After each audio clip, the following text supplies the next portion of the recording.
Sound check, one, two, three.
Mr. Desjardins, I see you still here. Good morning.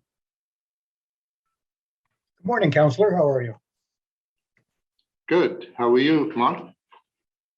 Doing well. Yeah. Counting those meetings on hand? Pardon me? I said, are you counting those meetings on hand? Yes. I don't blame you. I don't blame you at all.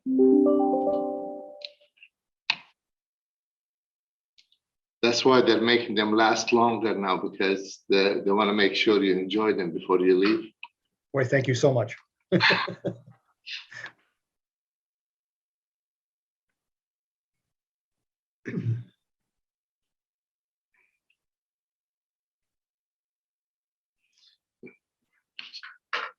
think it's going to be a long meeting today.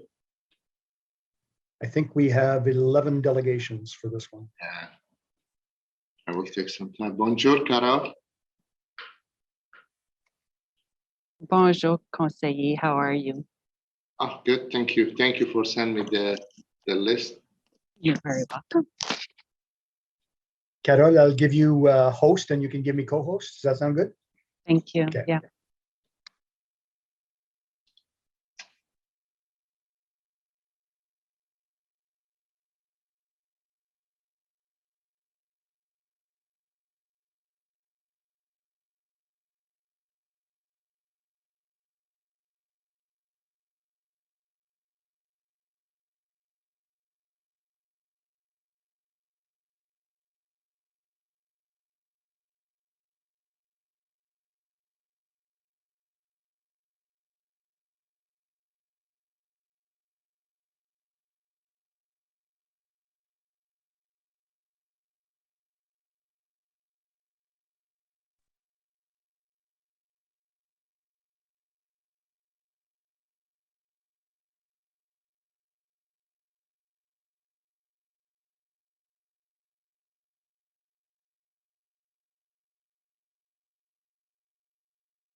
Good morning, ladies and gentlemen. We'll start the meeting in 1 minute. On va commencer la réunion de FEDCO dans une minute. Thank you.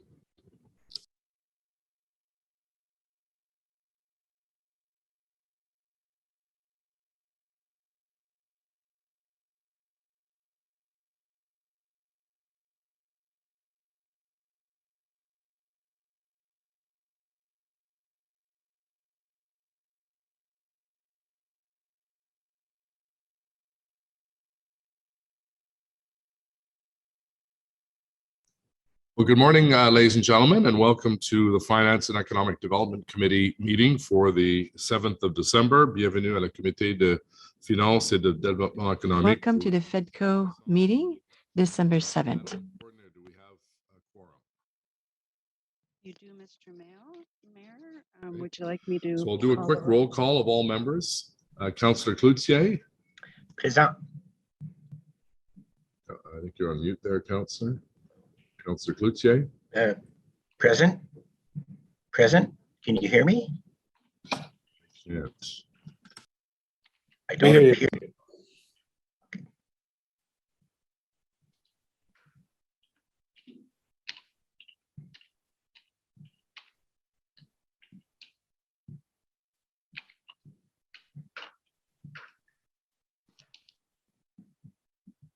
Members of committee, the mayor is just resolving an issue with his sound and will be joining us shortly.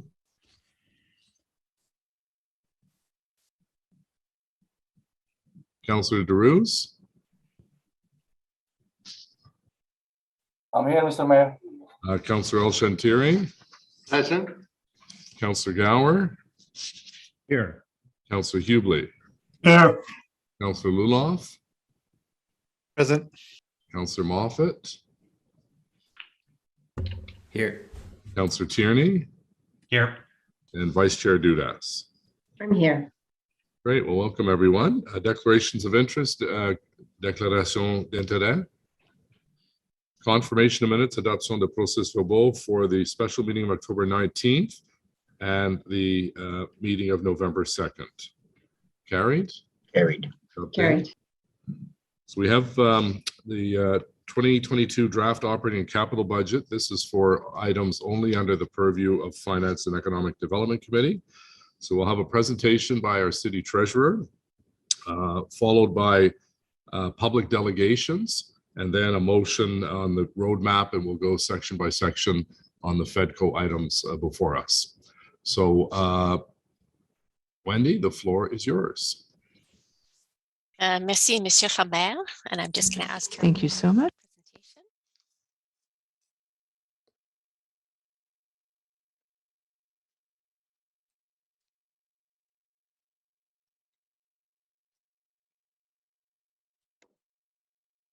Just one moment, should be coming up.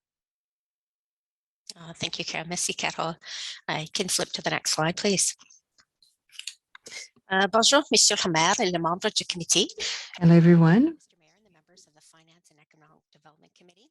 I'm pleased to be with you today to deliver the draft FEDCO 2022 budget. Ce matin, je présenterai un aperçu. Today, I will give you an overview of the budget.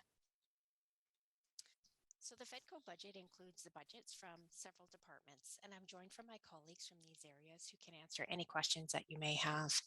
Our governance area includes the mayor and councillor's offices, city clerks, legal services, and the city manager's office. Shared or administrative services includes areas such as our economic development, corporate real estate, innovative client services, and the finance departments.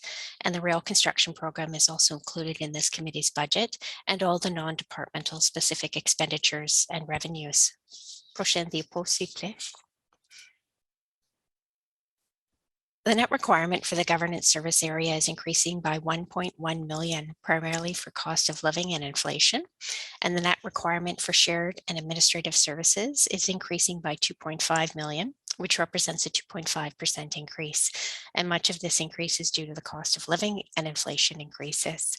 It also includes the cost of an additional Indigenous consultation intern, a temporary resource for emergency communications planning related to the COVID pandemic, and investments in our thriving workforce for wellness and organizational health, and for the city's vaccine implementation program, and also for some temporary resources in finance to support the development and capital growth due to the increase in development and stimulus projects in our city. This also includes planned savings of $600,000 from the enterprise IT review and operational excellence initiatives. The rail construction program operating costs are included in this committee's budget, and these costs are then charged back to the Stage 2 LRT capital project for a net funding requirement of zero. The total net requirement for non-departmental is decreasing by 6.2 million, primarily due to a one-time contribution from reserves for COVID, and it's offset by increases in expenditures in other areas, the details of which I'm going to provide in the next couple of slides. The total revenue from property taxes increases by 31.1 million due to the assessment growth and 51.6 million from the target tax increase. Prochaine diapo, s'il vous plaît. So from the maintained category, as mentioned in my previous slide, much of the increase for maintaining current services is due to the contract settlements, our cost of living increases, increments, benefit changes, and inflation. The 2022 budget also includes 9.1 million, which is a transfer from the Tax Stabilization Fund, which is accumulated from contributions each year over the term of council for the 2022 election budget requirement. The contribution to capital aligns with our long-range financial plan for tax-supported services for 5 million and an additional 2.6 million for inflation. The tax increase per the council approved overall tax target of 3% totals $56.1 million. In terms of growth, this budget also includes related expenditures and revenues. And the contribution to capital includes 1 million for growth and additional taxation revenue related to assessment growth, totaling $31.1 million. Prochaine diapo, s'il vous plaît. So as mentioned earlier, the draft budget includes a one-time contribution from the Tax Stabilization Reserve to cover the total projected COVID-19 budget pressures from tax-supported services. And knowing there would be COVID pressures for the 2022 budget, we put sufficient funds aside in the Tax Stabilization Reserve from our financial mitigation strategies in 2020 and 21. And these included items from our discretionary spending and staffing pauses in previous years. Should we receive additional SRAs, so Safe Restart funding from senior levels of government, then this contribution from reserves won't be required. COVID-19 pressures have been included in the budgets from other committees, particularly the Community and Protective Services area. In the non-departmental budget, key COVID-19 pressures include a 1.4 million reduction in the Rideau Carton Raceway revenues, really due to COVID impacts, and a $4 million reduction in our airport pilts, again related to COVID-19 and the actual traffic passenger reduction that's happening at our airports. Also noted in our budget tabling report, there is a risk associated with our pilt revenues due to the province setting two business education tax rates, one for which is lower for commercial, and one for pilts that is set at the historical higher rate. The lower commercial rate was set to spur job creation and help businesses during the COVID-19 pandemic. Pilt corporations are leaning towards making the payment at the lower rate, and the potential shortfall for 2022 could be $13 million. Discussions are ongoing with staff and political levels between all three levels of government to find a mitigating solution. Prochaine diapo, s'il vous plaît. So this is the revenue section. Just wondering, can you go back one slide, please? Yeah, thanks very much. Okay. And you can go to the next slide, please. So the capital budget for draft 2022 includes a $4.1 million renewal of assets and $875,000 for service enhancements for a total of $4.96 million. Next slide, please. 80 millions de dollars, 80% du budget d'immobilisation. So this is coming from what we have. So $1 million is coming from our debt. It will be financed by debt.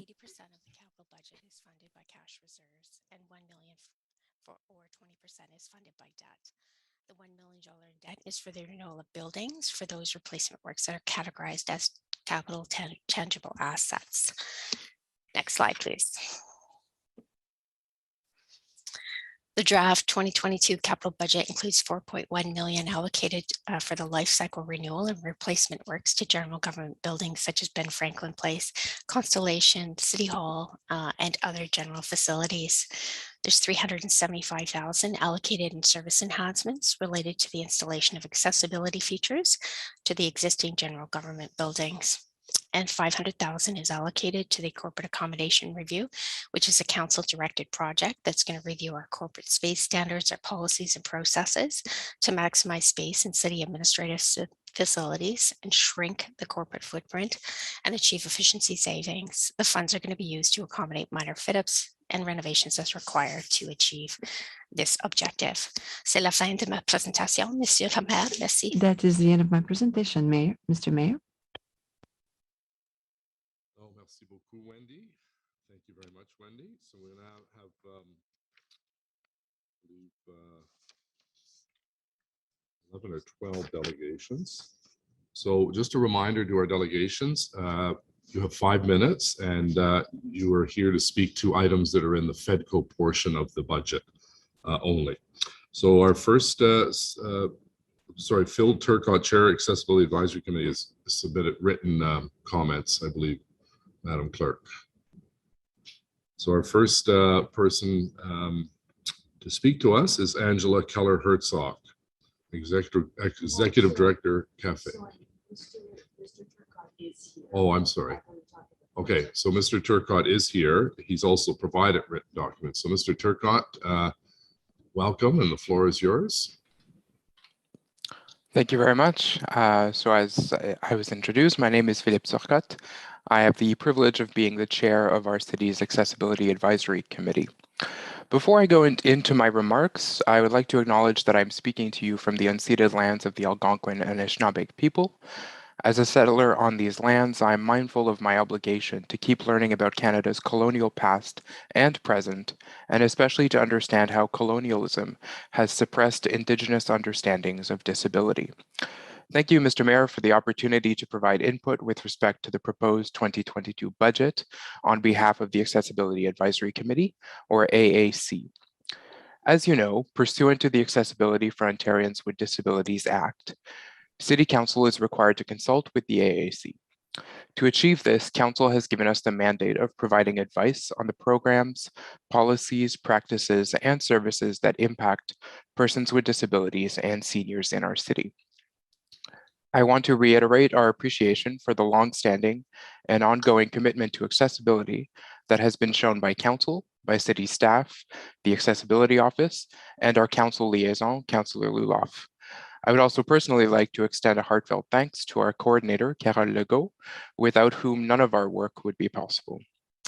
As you know, in Ottawa, approximately 1 in 5 people live with some form of a disability.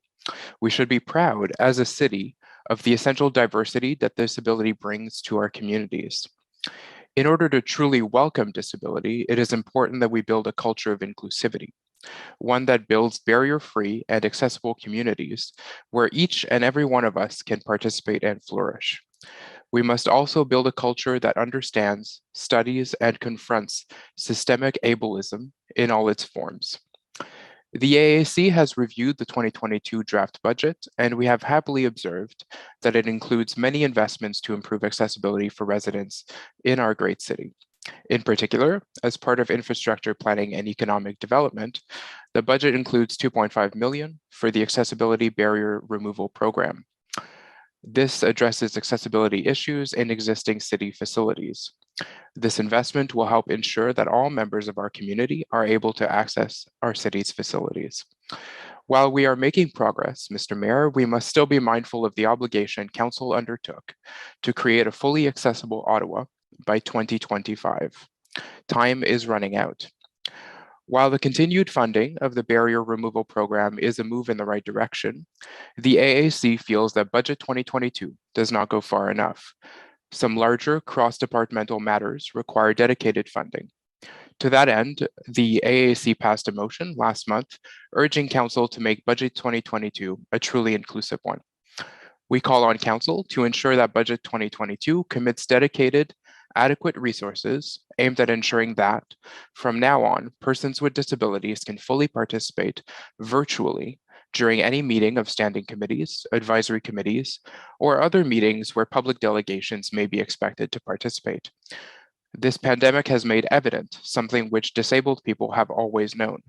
Virtual participation is not only possible, but it also creates more opportunities for engagement. Take the AAC, for example. We are a group of dedicated volunteers who meet at least 6 times a year with city staff, usually in person at City Hall.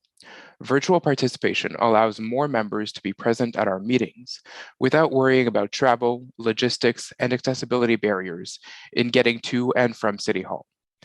It's also important, given that our meetings take place on weekday evenings and often last beyond 9 p.m.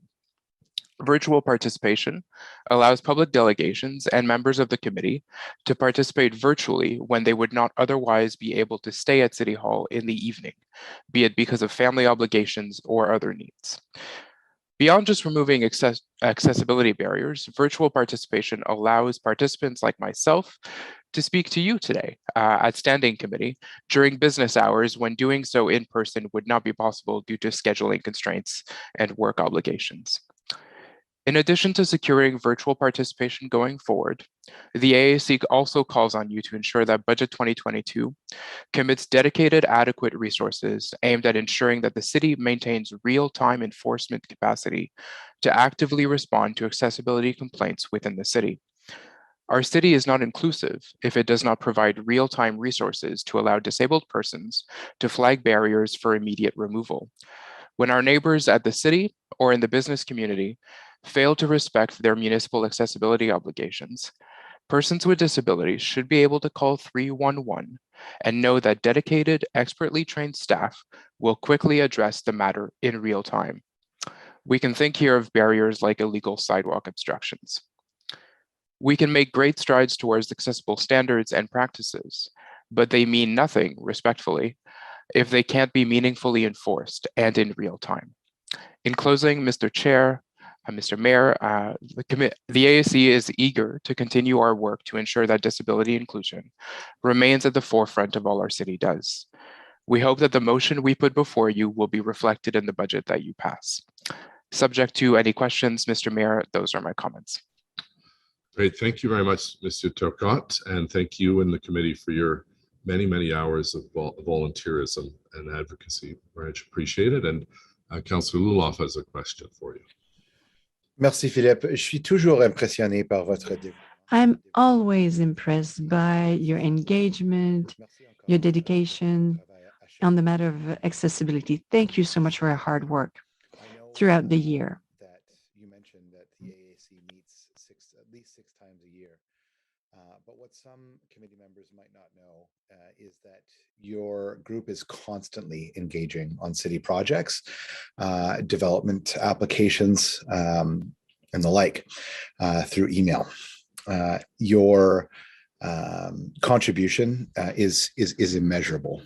The amount of work that these dedicated volunteers put in on this file have led to quite a few improvements to accessibility. One in my ward recently, the front desk at the Ray Friel Center has just been installed and is completely accessible. This used to almost look like the Great Wall of China. You'd come in and if you were, in a wheelchair or using a mobility device, you'd have to peer up. You wouldn't be able to sign documents at the desk. You'd have to take them away and go to the cafe. But now everything is low, accessible, and is a more welcoming place for people in our accessibility community. Again, thank you very much for your hard work as we continue to chip away at this file. You've been an incredible partner, and I really appreciate you coming out today. Thanks. Thanks, Councillor. Great. Well, thank you, Mr. Turcotte. Next is Angela Keller-Herzog, Executive Director, Cafes.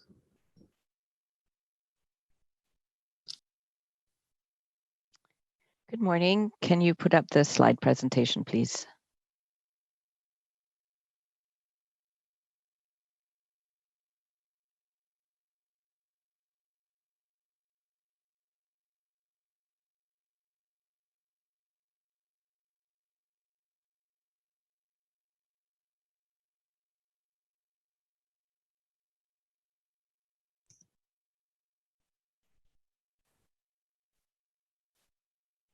you go. That is, my name is Angela Keller-Hertog. That's Joan Freeman's presentation.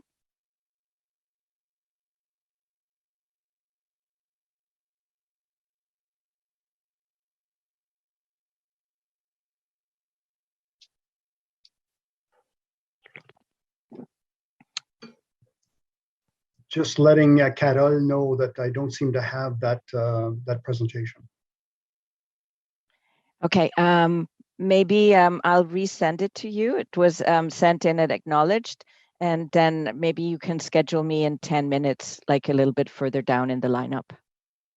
We do have it. Just one moment. Let me try and find it. Okay. It has visual presentation in the subject line.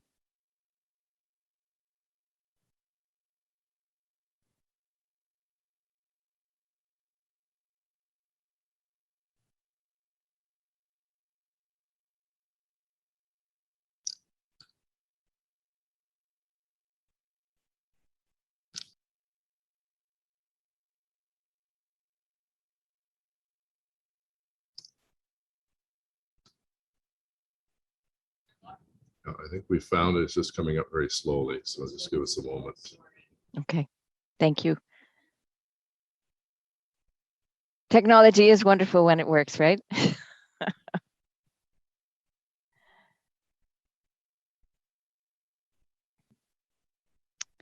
Okay, good.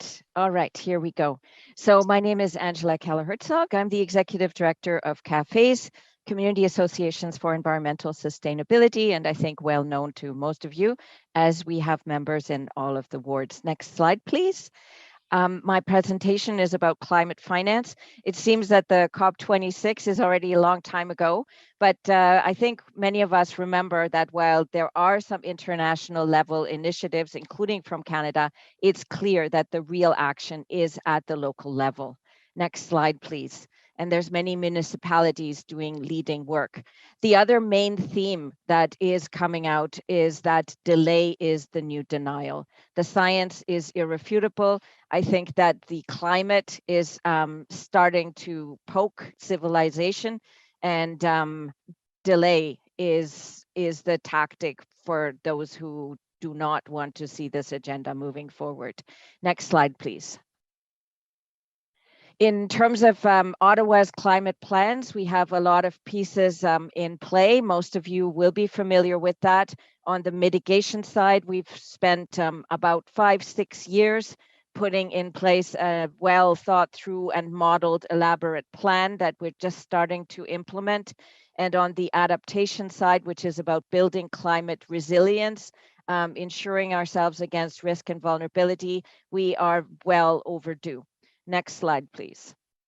So in terms of looking at the radar screen, what are some dots telling us where we are? Is the City of Ottawa implementing our climate plan that we spent so long figuring out? Well, in terms of energy evolution funding, that has declined by 69% year on year.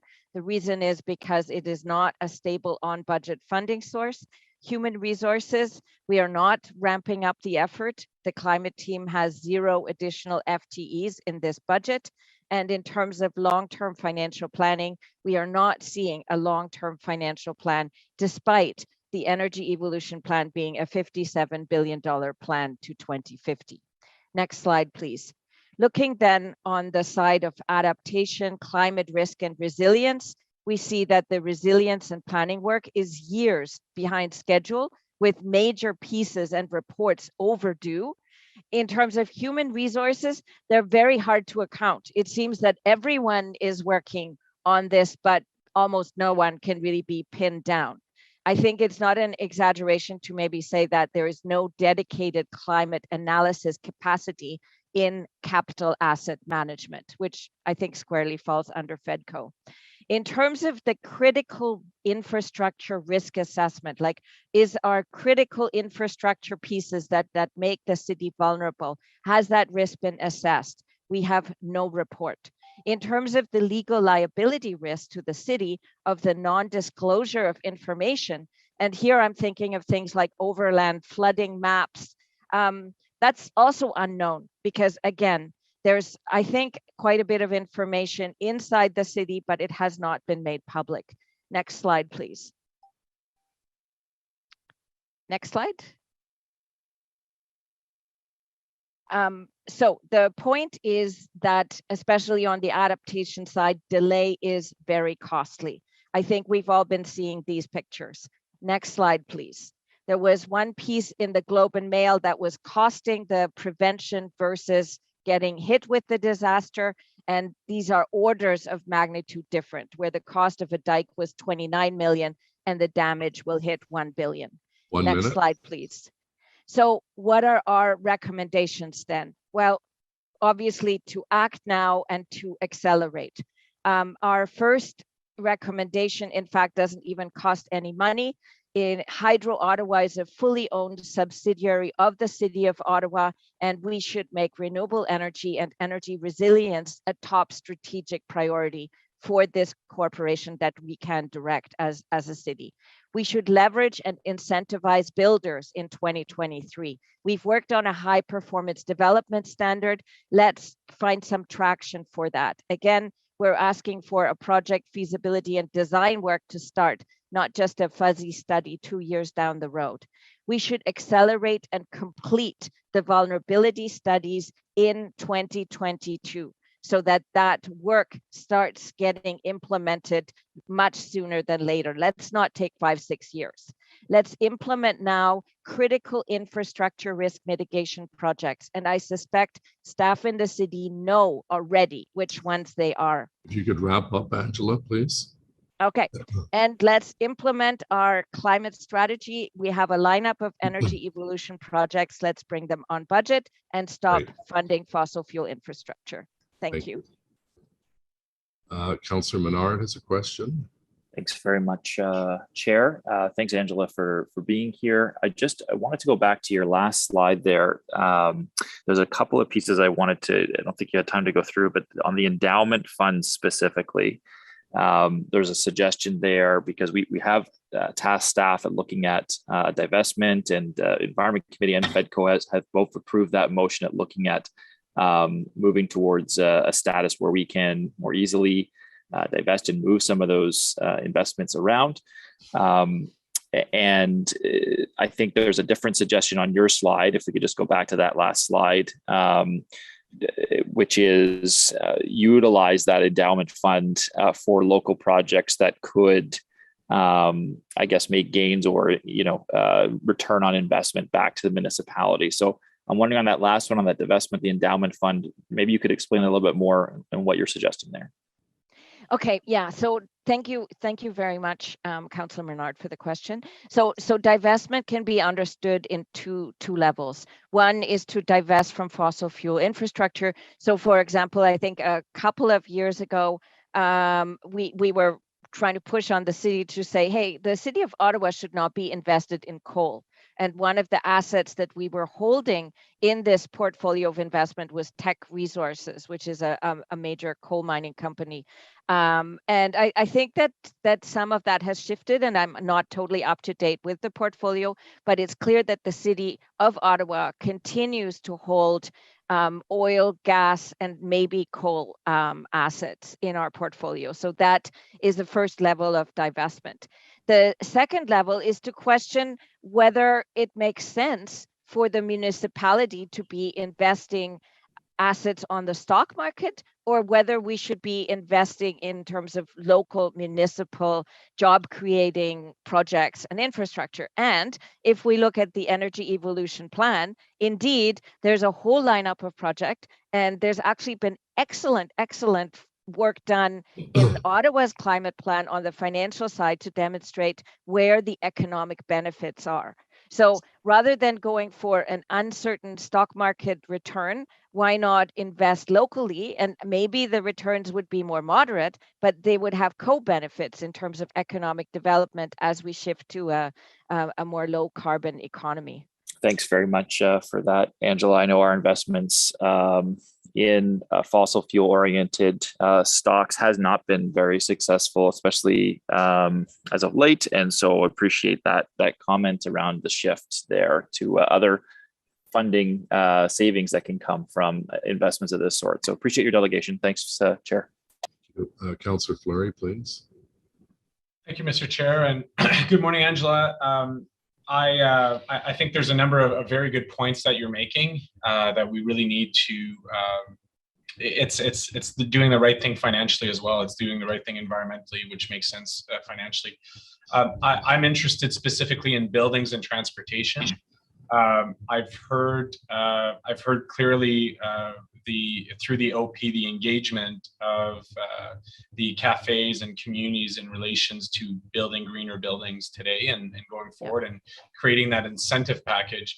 But I'm curious in your presentation as it relates to fleet, and I know today one of the items that I have questions for staff is around fleet, and what would be your advice for committee and council in relation to the transportation of fleet components?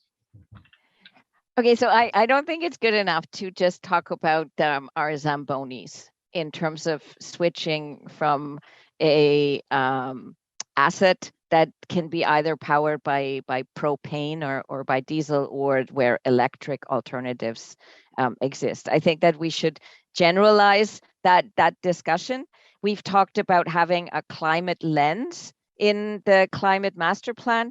So it's pretty clear that if you invest in a piece of fossil fuel infrastructure, and that could be a vehicle or it could be the heating of a building, it can appear in lots of different dimensions, including, oh yes, is Councillor King here? The leaf blowers, right? So somewhere, I forget where, there's now a motion that we want to get rid of the gas-powered leaf blowers because they're super polluting and inefficient. But why don't we ramp that up and start saying for all of the municipal fleet, we have a procurement lens or a climate lens where we say we will not invest in new fossil fuel or gas engines. And we are going to look at the alternatives. We're going to cost it out. And if there's like a reasonable bargain to be had, let's go for the non-polluting machinery. I mean, the logic is there. And in some cases where the asset is long lasting, it really is a case of not wanting to get locked in over the life cycle, because it doesn't make sense to switch it over 4 years down the road if the life cycle of the asset is 10 years, right? Thank you for that. I'll be asking staff some questions about fleet and understand a bit better their approach, and we'll keep that into the consideration of the discussion. Thank you. Great, thank you. Thank you very much. Our next speaker is Su-Ling Ching, the President and CEO, Ottawa Board of Trade. Good morning, Su-Ling. Good morning. How are you? Good, thank you. Welcome. Good, thank you. Mayor Watson and City of Ottawa councillors, thank you for the opportunity to comment on the city budget. The Ottawa Board of Trade is an independent, non-profit, non-partisan association. We are the voice of business and key advocate for economic growth in our nation's capital. And our mission is to cultivate a thriving world-class business community in Ottawa by influencing economic development through leadership and partnerships at every level of government.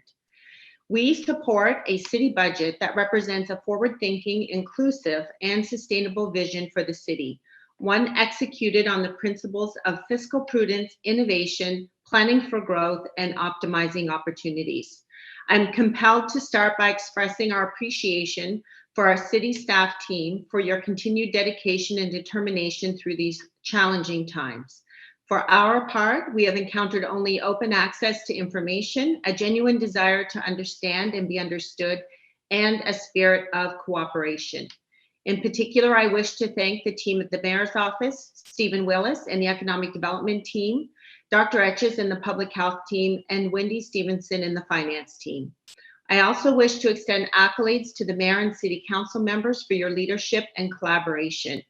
These times of extreme uncertainty place a unique stress on our leaders, and I believe Ottawa will one day be known for its ability to come together when we could have just as easily fallen apart. On behalf of our board, staff, and volunteer team, we remain with you. In many ways, the budget tells the story of our city, and we consider our balanced approach to fiscal prudence and innovation a winning formula as we contemplate a new normal. So thank you for maintaining your commitment to cap tax increases while focusing on investments that will take our city to the next level. We wish to acknowledge the challenges experienced with the LRT and express our appreciation for the continued efforts of all to push forward on what will be our most transformational undertaking. It is critically important for business, residents, and visitors for our city to be so connected.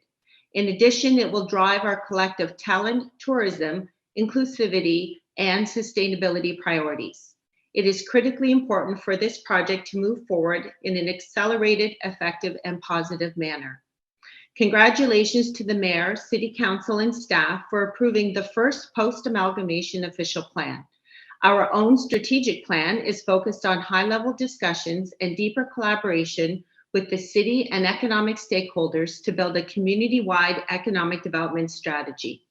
Local business, residents, and government are all working toward the same goal: inclusive, sustainable prosperity. An effective economic plan must be built through the lens of the business community, be well communicated, and include key performance measures. These last 22 months has revealed many lessons learned, ones that can be leveraged to grow our economy in the right way. It has catapulted our digitization and communications. We have demonstrated radical collaboration and ability to move forward quickly and prioritize progress over perfection. Business and community leaders have been creative, resilient, and exhibited extreme care and concern for our community, their customers, and employees. These are all important things to build on. The pandemic is not yet over, and it is abundantly clear that many things will not return to the same status moving forward. We have an opportunity to build forward better. The role of government and economic developers is to create an environment in which the private sector can drive our growth. Locally, we must commit to radical collaboration, optimizing our resources and relationships. We must be aligned in our priorities and advocate to other levels of government to support with policies and programs that inspire private sector investment. And we must present a clear and coordinated approach to growth for both our community so they can be engaged as ambassadors and our global prospects for business and talent attraction. This is a time not only to decide on the future vision of Ottawa, but more importantly, how we intend to achieve it together. Thank you again, Mayor and City Council and staff, for your continued commitment to economic growth and innovation. Thank you for your ongoing support of the business community. We value our partnership with the city as we work to protect and enhance the quality of life for everyone in the nation's capital. Great. Thank you very much, Suling, and thank you for all of your work and advocacy, as well as the great Buy Local campaign that's running right now. Councillor El-Shantiri has a question, please. Thank you, Solin, for your presentation, and thank you for your ongoing support to the Mayor's Economic Recovery Task Force, working with myself and Councillor Dudas and Harder. I just want to ask you, what are you hearing from your member with what we hear with the new variants? Is there's and I know there's a concern among all of us, but is there's a dialogue with the other level of government, provincially and federally, to continue some kind of support in the upcoming month? As you mentioned in your presentation, obviously the COVID's not behind us yet. As a matter of fact, it's still in our community. So there's a dialogue happening as we speak? Thank you for asking.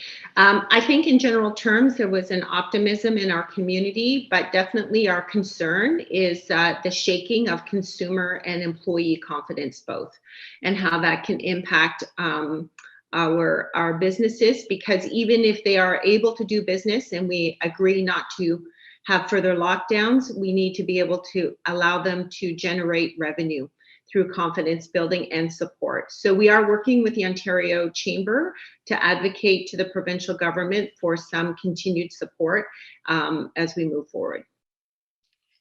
And if I may, a quick question, and I know you have some dialogue also with the federal government about back to work. Is there any update you can share with us at this point, or? Not at this point, but I can commit to continue to communicate through the Economic Task Force any movement that we have through the Ontario and the Canadian Chamber. Okay, thank you, Sulin. Thank you, Mr. Mayor.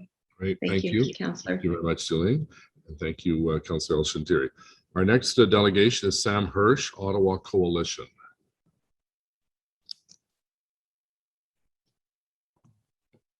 Can you hear me? Yes. Okay. Thanks. So my name is Sam Hirsch, and I'm here on behalf of the Ottawa Coalition for Our People's Budget. First, I would like to acknowledge that we're on the unceded, unsurrendered, stolen lands of the Algonquin people, and acknowledge that our work is an effort to address the colonial systems that perpetuate violence on Indigenous communities across Turtle Island. And most importantly, we commit to create and holding space for Indigenous-led voices on municipal decision-making as we move forward in this work. Next slide, please. I'm speaking to you all today with my colleague, Khulud Baig, as a representative of the Ottawa Coalition for a People's Budget, an organization representing close to 20 community groups and residents across the city of Ottawa. Our member organizations collectively recognize that the way money is spent in the city needs to change.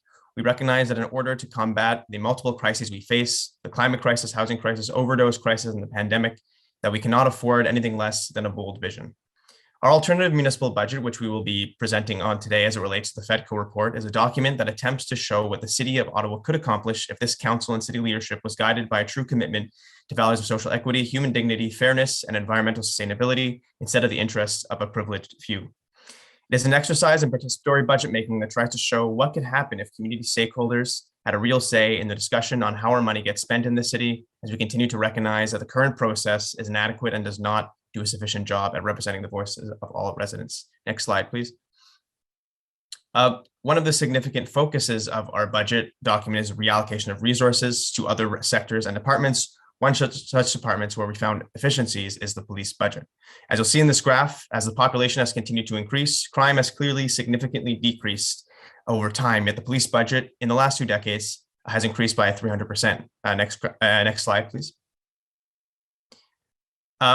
Even if we compare the cost of the police budget with inflation, which has been a large reason given to raise it, it is still 24% above inflation. The police budget in real dollars today would be closer to something like $200 million. Our budget document reflects the fact that even the police chief has voiced many times over, there are simply many tasks that do not and should not require the police, notably mental health crisis intervention. Further, 3/4 of Ottawans in the police service's own survey said they wanted the police to be detasked within these areas. Our budget recognizes this during a time when mass police violence and unnecessary force is killing racialized people around the world and in Ottawa as well. The current Ottawa budget should reflect that fact too. Next slide, please. Although reallocation is a key part of this document, we recognize that this is only one tool in our toolbox. Another is revenue generation. And although currently municipalities across Ontario are very limited in the revenue raising tools they have, there's a lot the city can still be doing that this budget fails to do.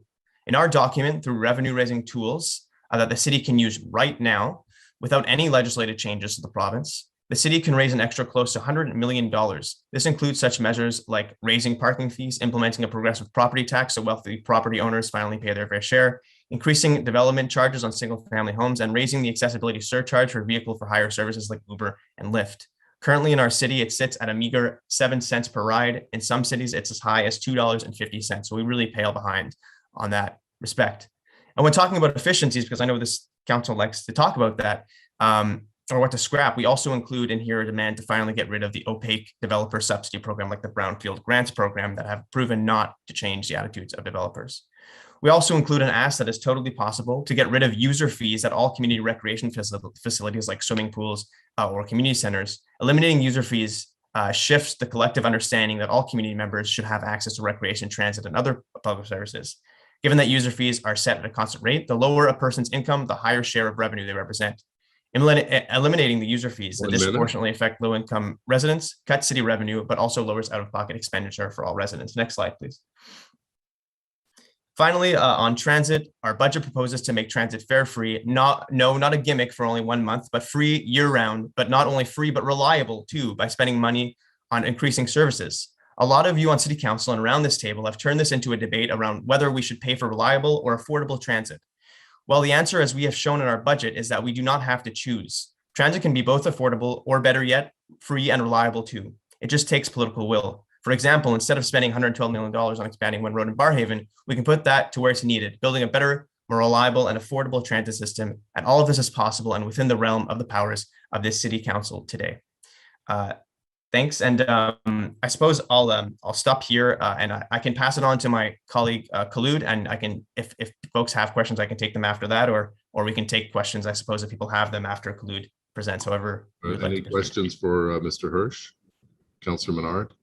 Thanks very much, Chair. Thanks for being here, Sam. It's nice to see this type of work where we see alternatives that come forward that can be looked at by our staff and reviewed for what kind of city we can build in the future. One of the things that you had pointed out is some of the reallocations that could happen. And so on our road funding, a lot of that is development charge investment in roads. Those development charges can be shifted, but the development charge piece is what we constantly hear when we say we should start shifting away from road widening. In your analysis around some of the how we do this, some of the jurisdictional issues, some of the things that come up like that, what has the discussion been on for this project around jurisdictional issues and the policy process to start affecting some of that change? Yeah, I'm glad you asked that, because that was actually something I wanted to include in my presentation, but didn't have the time to put that in. But like I said, there are many revenue raising tools and things like that the city can use that's right now, but there's also a lot of things that require some things that require legislative changes, like in our budget, like non-resident speculation tax and other things like that. We understand that the city is limited, but that shouldn't stop city councilors and our mayor and other people at the city for advocating for more taxation power so that we can pay, because we know that the city is limited in its revenue raising tools and the money that it has. So the city should advocate to broaden their powers, because there's a lot of jurisdictions outside of Canada and Ottawa that have a lot of powers when it comes to municipal level. Like in the US, Canada is actually one of the countries that has, when it comes to municipalities, has the least independence of all of OECD countries when it comes to municipalities and revenue raising tools. So this document is also a sort of testament to that, saying that we need to, city councilors shouldn't say, oh, well, it's not our jurisdiction. City councilors should continue to fight and to broaden their powers, like they have in Toronto, where there's the charter cities movement that is coming out. So we want city council not only to use the tools they have now, but also to advocate for broader powers at different jurisdictions. There's nothing stopping city council from being advocates for that. Okay, thanks so much. Thanks, Chair. Thank you. Our next speaker is Khalud Beg from Ottawa Coalition. Awesome. Thank you so much. Can you move to the next slide, please? Just kind of continuing on from what Sam's already spoken to, we've looked at different revenue sources in our budget to see where and how we can generate enough revenue to invest back into the community. And one of the things that we've looked at, which the city is already considering, is a vacant unit tax, which at a stronger 5% level can generate up to $398 million, which can go a far way when it comes to looking at investments in housing, when it comes to looking at investments in community services, and when it comes to looking at investments in child and youth services, transit, etc. Next slide. Next slide, please. So this is just a comparison that we've done where we've looked at a stronger vacant unit tax. And again, this is one of the measures that would take advocacy from the city to go to the province and create some legislative change. But what we're looking at in return is some very real policy that can create a change in folks' lives, particularly when we talk about the housing emergency and when we've acknowledged the housing emergency, yet we keep seeing just $15 million in investments in housing.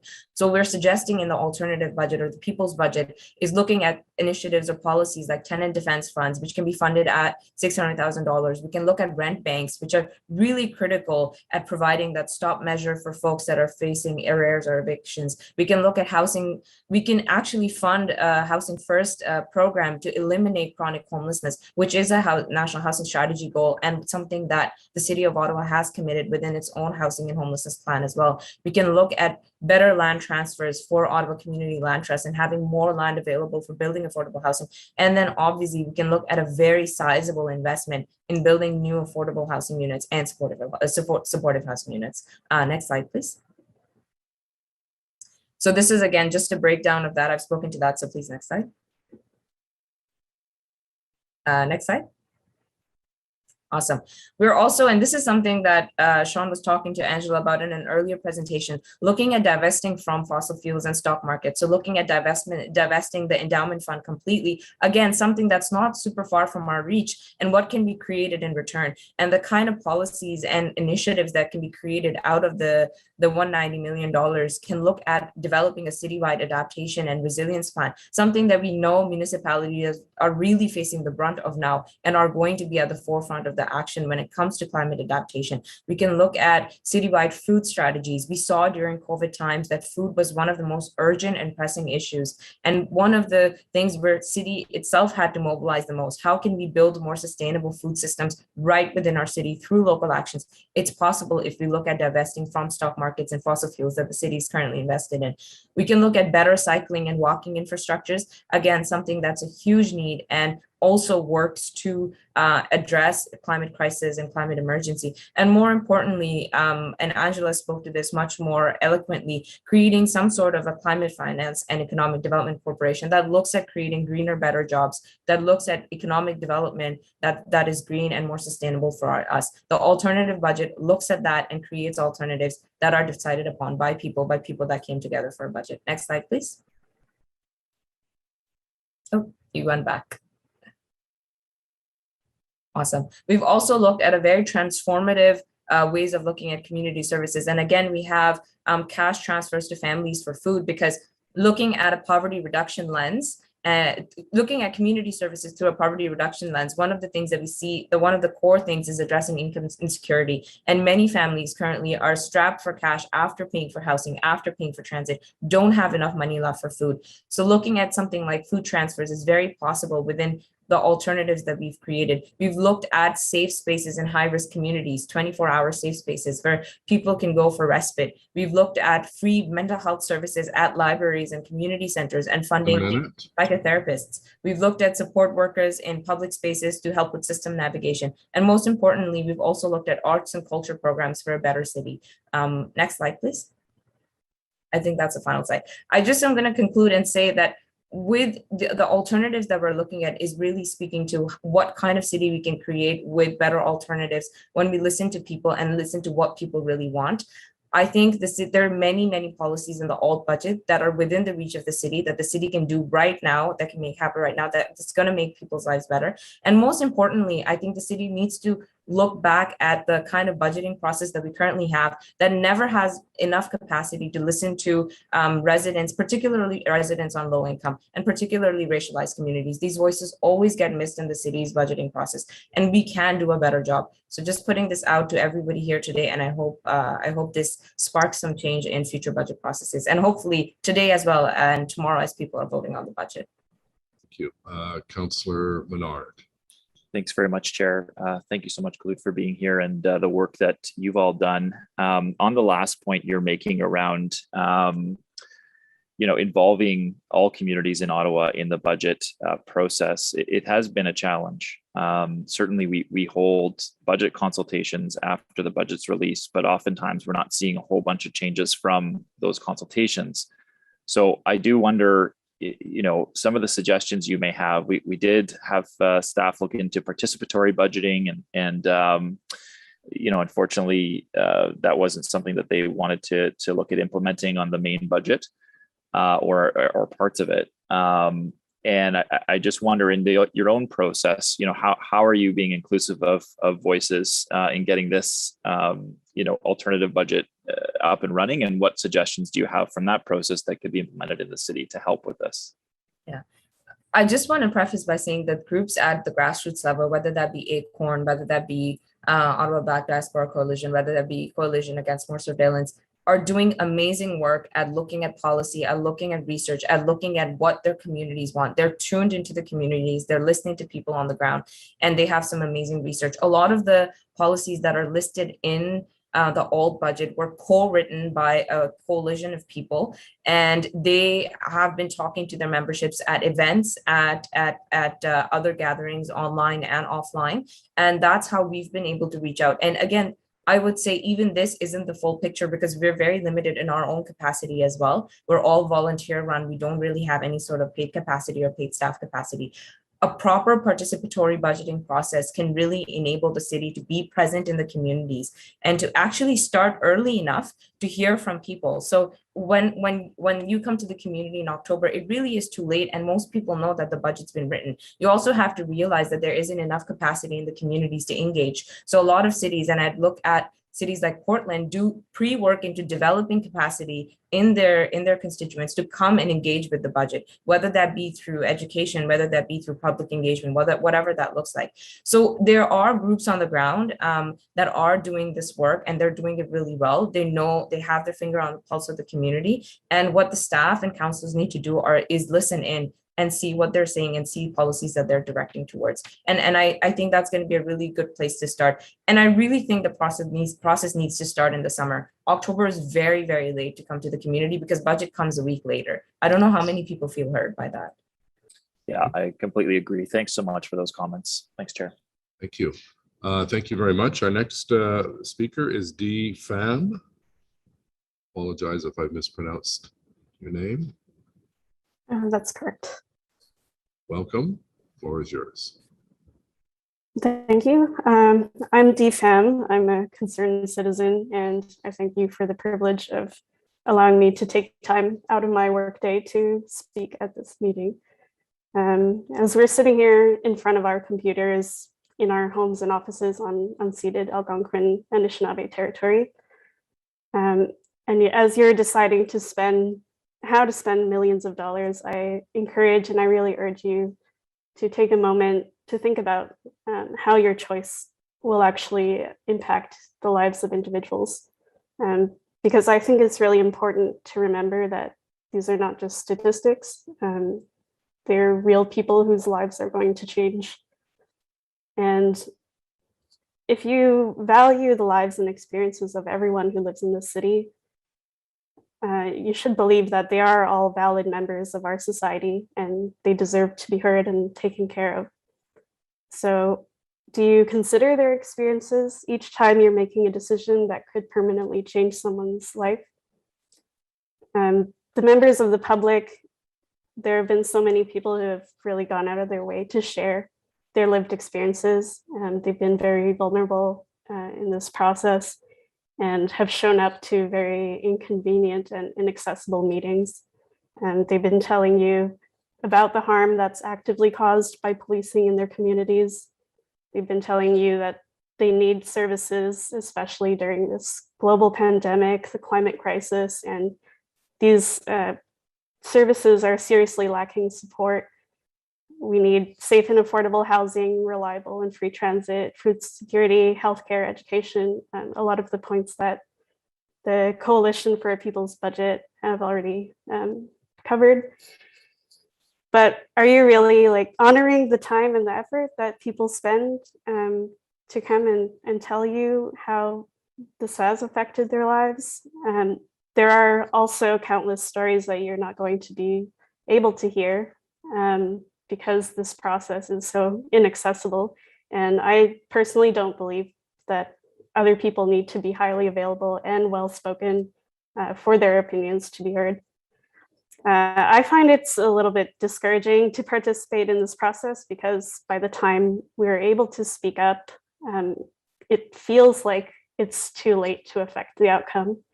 And if people have already decided before listening to a representative sample of the public, then I don't really know how the public can meaningfully engage in the decisions that impact them. Even after people have continued to show up and tell the city that the budget doesn't address the needs of Ottawa's most vulnerable communities, I don't really have the confidence that things can change because the current budget doesn't reflect the priorities that they've brought up. So I think if you genuinely care about the people of Ottawa and especially the members of vulnerable communities, please do right by them and align your actions with your intentions. Really think about who these people are and when you're making your decisions. Thank you. Thank you very much. We have a question from Councillor McKenney. Thank you, Mayor. Thanks, Dee Pham, for coming out. You certainly are not wrong when you say that this is not meaningful engagement. It isn't. Decisions have been made long before you showed up today, long before we went out to see you in October as well. I just want to reflect on something you said and then reflect back to last year at this time when there was a motion in front of us at budget for 14 million. We were looking for money for 12 million, sorry. We were looking for money for housing and mental health services. And that motion was voted down by the majority of council. And tomorrow we'll have a motion for much less, a couple million, looking for mental health, to invest in mental health services. From just as a member of the public, who engages and pays attention and comes out and speaks to us, do you feel heard from last year? Do you feel that this is a result of you? I mean, it is in large part a result of the hard work that many, many grassroots organizations and groups have done. But do you feel that we are making the investment that you asked us to make last year and said no to this year in terms of how we are approaching mental health services, housing, community supports for for the city, but in particular for marginalized communities? I really don't feel like we're being heard, especially when it comes to freezing the police budget. And I was also speaking at the committee meeting there, where it was promised, or at least there was discussion last year to freeze the budget, and then the motion was passed to allow them to ask for an increase. And I feel like the expectations set by city committees have really not been held up. And if we continue to have to show up and tell the city again and again that like these are not aligned with our priorities, and to still have a police budget increase even after it was we thought it was decided, I feel like it's really frustrating to have to come and reiterate these like priorities that we have, and to see that like other people's organizations have had to close down, and programs that aren't able to run anymore because they don't have enough funding, where like a few dollars could make a big difference for them, but a few dollars to the police really could go anywhere. I don't think there's like accountability for actually changing things, and we don't really see the positive impact of the budget. Thank you. I appreciate that. Just one last question, though, if I may. I guess my specific question was more related around what we have a couple of motions going to the budget meeting tomorrow to invest in mental health supports. And those are amount to about $2.65 million. Do you think out of the city budget that is sufficient to address the concerns that we're seeing in our community with homelessness, opioid crisis, people being precariously housed, et cetera? Do you think that is a sufficient amount of money?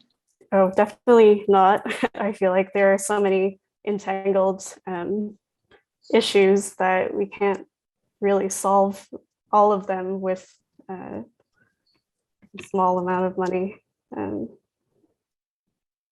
Okay, thank you. I appreciate you coming out today. Thank you very much. Our next speaker is M. Joan Freeman.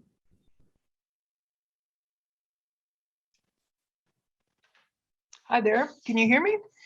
We can, yes. The floor is yours. Just waiting for my slides to load. There you go. Good morning, Mr. Mayor Watson and committee members. I'm speaking today for the Citizen Climate Council, or C3. We are a group of citizens who are actively working to address the city's lack of urgency in action on climate emergency. We sent you a letter about our concerns regarding the FEDCO budget, and we also spoke to the Environment Committee. Please read our letter. It covers more than I can cover in 10 minutes, or in 5 minutes, let alone 10. Today, I will be speaking about one issue and our recommendations to fix it, and that is the lack of commitment in the FEDCO budget to address clear danger to taxpayers' interests. Next slide, please. The FEDCO budget and all city budgets are business as usual. There is no recognition that we are in an emergency. An emergency budget would direct funds and resources to solve it, i.e. to protect the assets, properties, and lives from peril. It does not. Why is the city so complacent? We're like a couple of these frogs. COP26 and the unprecedented rainstorms in British Columbia and the Atlantic provinces remind us how ill-prepared we are. Climate impacts are here now, and the dangers are real and increasing rapidly. Next slide, please. The number and severity of extreme weather events is increasing, and some or any of these extreme events could happen in 2022. Is there any provision in the budget for this? Next slide. The climate projections from the Ottawa website may seem that they're not so bad, but that isn't true. I would like to point out two things. Extreme heat days will quadruple in the next few years, in the next few decades, to about half the summer. Nearly 600 people died in British Columbia this summer with only 4 days of extreme heat. How are we preparing? Another point, 33% more freeze-thaw, more precipitation, and more intensity. This means a much bigger risk of flooding, both overland and rivers. How are we preparing? Is there anything in the budget? Couldn't see this. Next slide, please. I would agree with both these headlines. In 2019, I was sandbagging at Britannia and observed that the water treatment plant had to be protected by sandbags. It's still vulnerable now, 4 years later. And I believe other areas are as well. I think another point for councillors on flooding you should be aware of is that the city is now using 350-year flood lines as the area of vulnerability, and they have new maps coming out on overland flooding. I haven't seen these yet. They aren't public yet, but this means a lot more of your areas are going to be at risk, and so is infrastructure and homes. How is this being handled? Next slide, please. How are we preparing for ice storms? What will happen if the city is without power this winter? Anything in the budget? Next slide, please. Does the city know what its critical infrastructure is and what are the plans to protect the critical bridges, low-lying roads, rail lines, etc.? Next slide, please. In terms of who is affected, everybody living in the yellow and brown areas on this map is at risk. And the most vulnerable, unfortunately, are those living in brown areas, which tend to be low-income, minority, and disadvantaged. How is this being dealt with? Next slide, please. In terms of another issue, if we don't know, the insurance industry certainly knows what the impacts are and the effects. And they expect insurance rates to go sky high because of the risk coming. And they point out that preventative investments could mitigate this a lot. Next slide, please. With proper prevention, we can save money. As Angela pointed out earlier, I'll just point out we don't know yet from Ottawa because our studies are so far behind. Next slide, please. Our solutions are in the letter are basically 4 things. The city must take action now to protect Ottawa's infrastructure as well as the assets and lives of its residents. We need to allocate enough funding in 2022 to advance these efforts. These are critical in 4 areas. And I will go to the next slide and final slide. Funding. The budget must allocate adequate funding to address resiliency issues and its taxpayers' and the city will face even higher costs in the future. This is especially important now that interest rates are set to rise in 2022. We believe the city has the money. It's Wrap just a up, matter please, of priorities. You're over Sorry? time. If you could just wrap up, you're over your time. Okay. Okay, I'd just like to point out, if this was an emergency, we would find the money, and we need to. So the next slide, please. I'd ask this. I'm sorry, ma'am. You're well over your time, and we have someone who'd like to ask you a question. Okay, apologies. Mr. Menard? Thank you very much.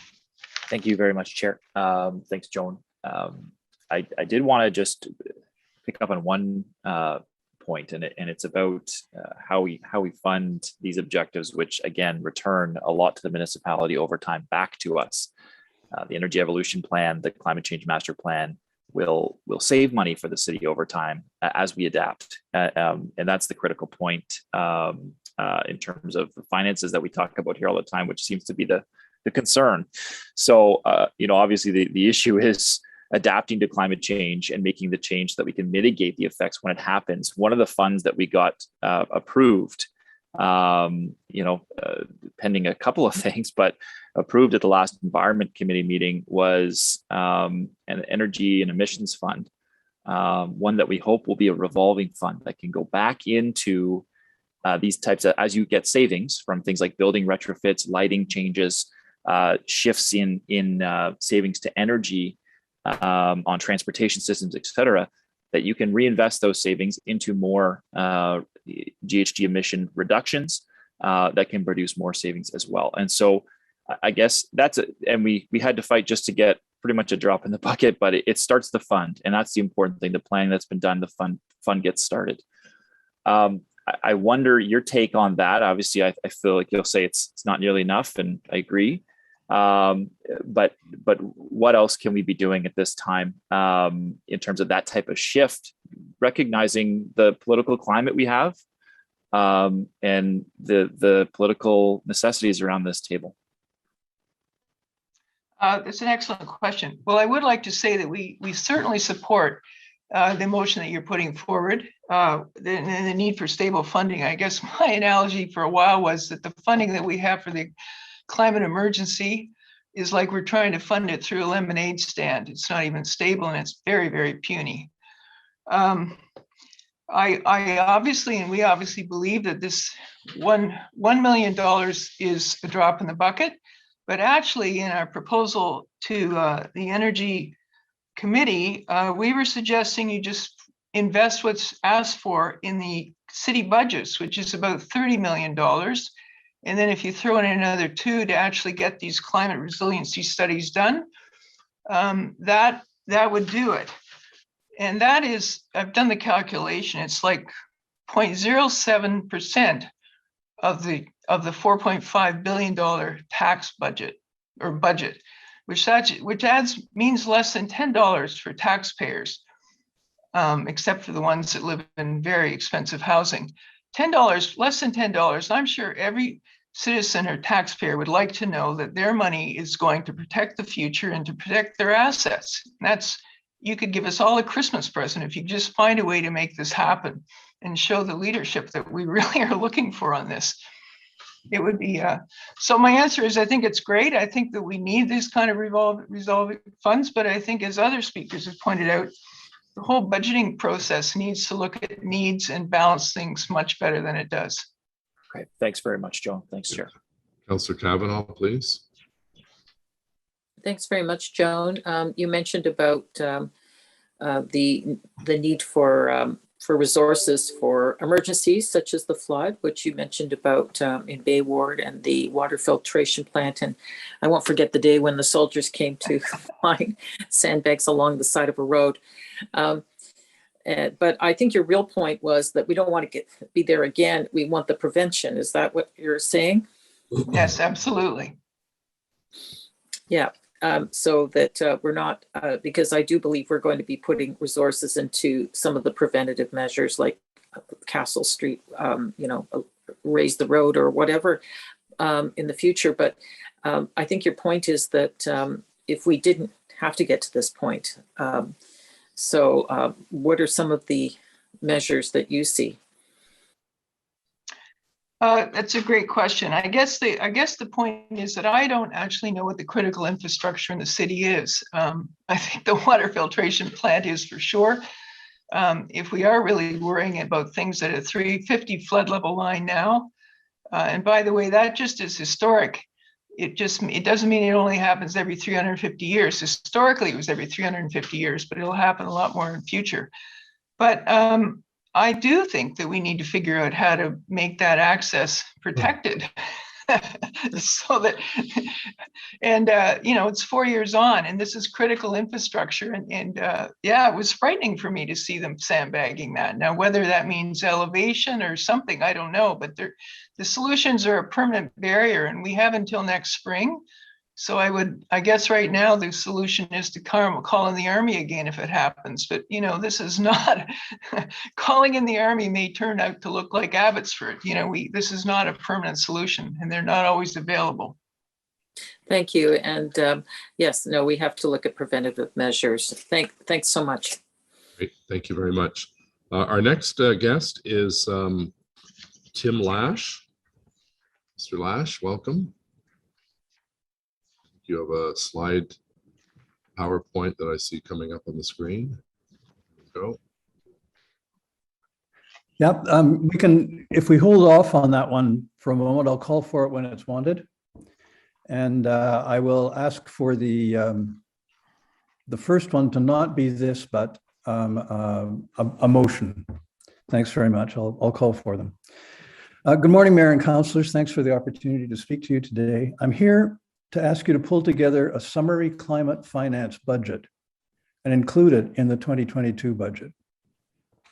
It's been noted before with the budget 22 documents, Ottawa doesn't actually have a transparent, comprehensive climate budget. Along the way, I'll note that a climate finance budget and a carbon budget are not the same. They serve different purposes and both are needed.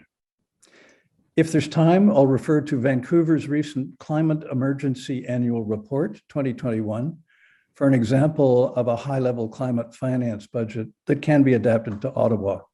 I've just sent each councillor a copy of that and a link to it by email. I'll conclude with a draft motion for you to consider. So first, among cities' climate budget, the phrase sometimes means a financial budget and sometimes a carbon budget. And Councillor Moffat, you can tell me if I understood what happened at the Environment Committee correctly or not. But it seems to me that one delegation asked for a consolidated statement of all departments' climate financing. Another delegation proposed a carbon budget to manage toward the needed greenhouse gas reduction targets. Councillor King mentioned both in a question to staff. And the answer from staff was only about the city's limited carbon budget pilot projects, which are a part of the climate change master plan. So what is the difference? What that means to me is that it's useful to keep in mind the difference between a carbon budget and a climate finance budget, not to confuse them. And for some of you, I apologize, this is going to seem far too simple, but a carbon budget is measured in units of carbon and gas emissions. It has reduction targets and caps. It gives a total amount and amounts by sector over time. The measurement is technically complicated.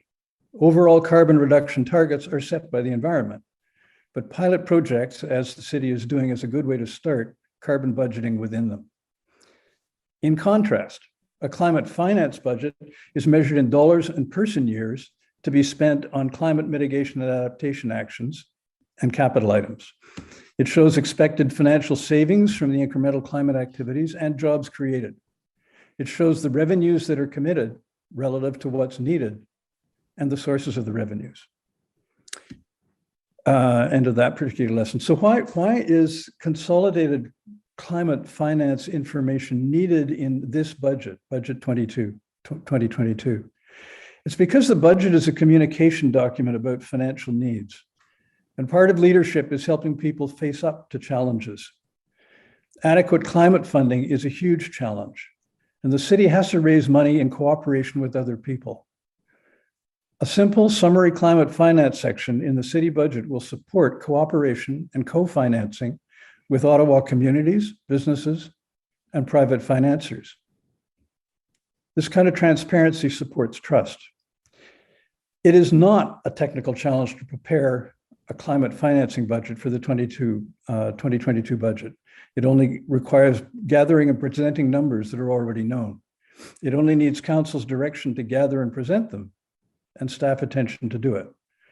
So I'm going to ask you to support the following motion. And could you bring up the slide that has the motion on it, please?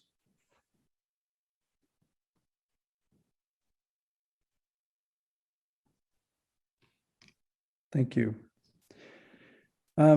Whereas the city needs to start now with the 2022 budget, communicating comprehensively with residents, businesses, and funding partners about the financial resource requirements, benefits, and funding sources for meeting the GHG reduction targets and for adapting to climate impacts, be it resolved that the Finance and Economic Development Committee recommends council requires a high-level consolidated climate finance budget to be included as a section in the 2022 budget. I am going to say that it could be done within a matter of 2 or 3 weeks, I think, as an amendment or an addendum to the budget 2022, if council decides to do that. How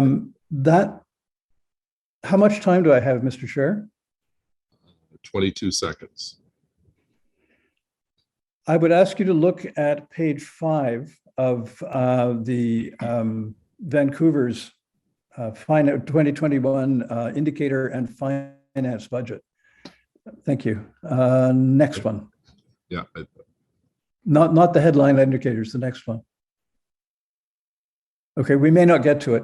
Please do look at it. It has down the left-hand side the important things that are to be done. We could put down the left-hand side the 8 climate change management plan priorities. Yeah, we're out of time, and there's a question for you, sir. Okay, thank you.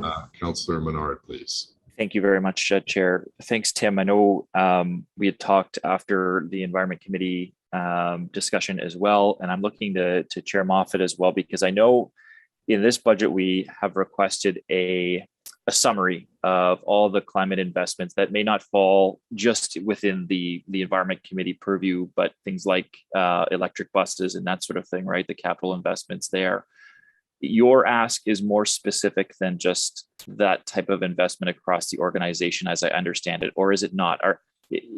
Are you just asking for the investments that we see across the organization, the effect those will have on GHGs individually, or is it something more in depth that you're describing? It's both more comprehensive and much simpler. I think it's very difficult to, it is a challenge, as Stephen Willis pointed out, to do good measurements in a carbon budget. And it's the carbon budget that tells you the effect on GHGs. The finance budget is really, it is an overview, a totaling up of all the expenditures in all departments on climate. And you could do it because all departments are involved one way or another in the climate program. It's a matter of being able to total up what the financial and human resource needs are for climate and what the commitments are, and where we're really going to have to work hard through grants, loans, FCM, things and so on. Okay, I understand what you're saying. So Tim, I think just because I want to follow up with this and get it right for the future.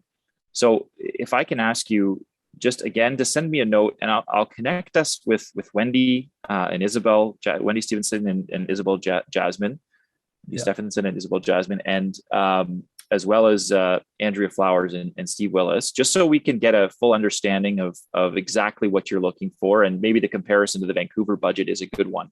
But I just want to make sure we're fully understanding and the resource requirements, what it would take. But I do want to follow up with you to do that.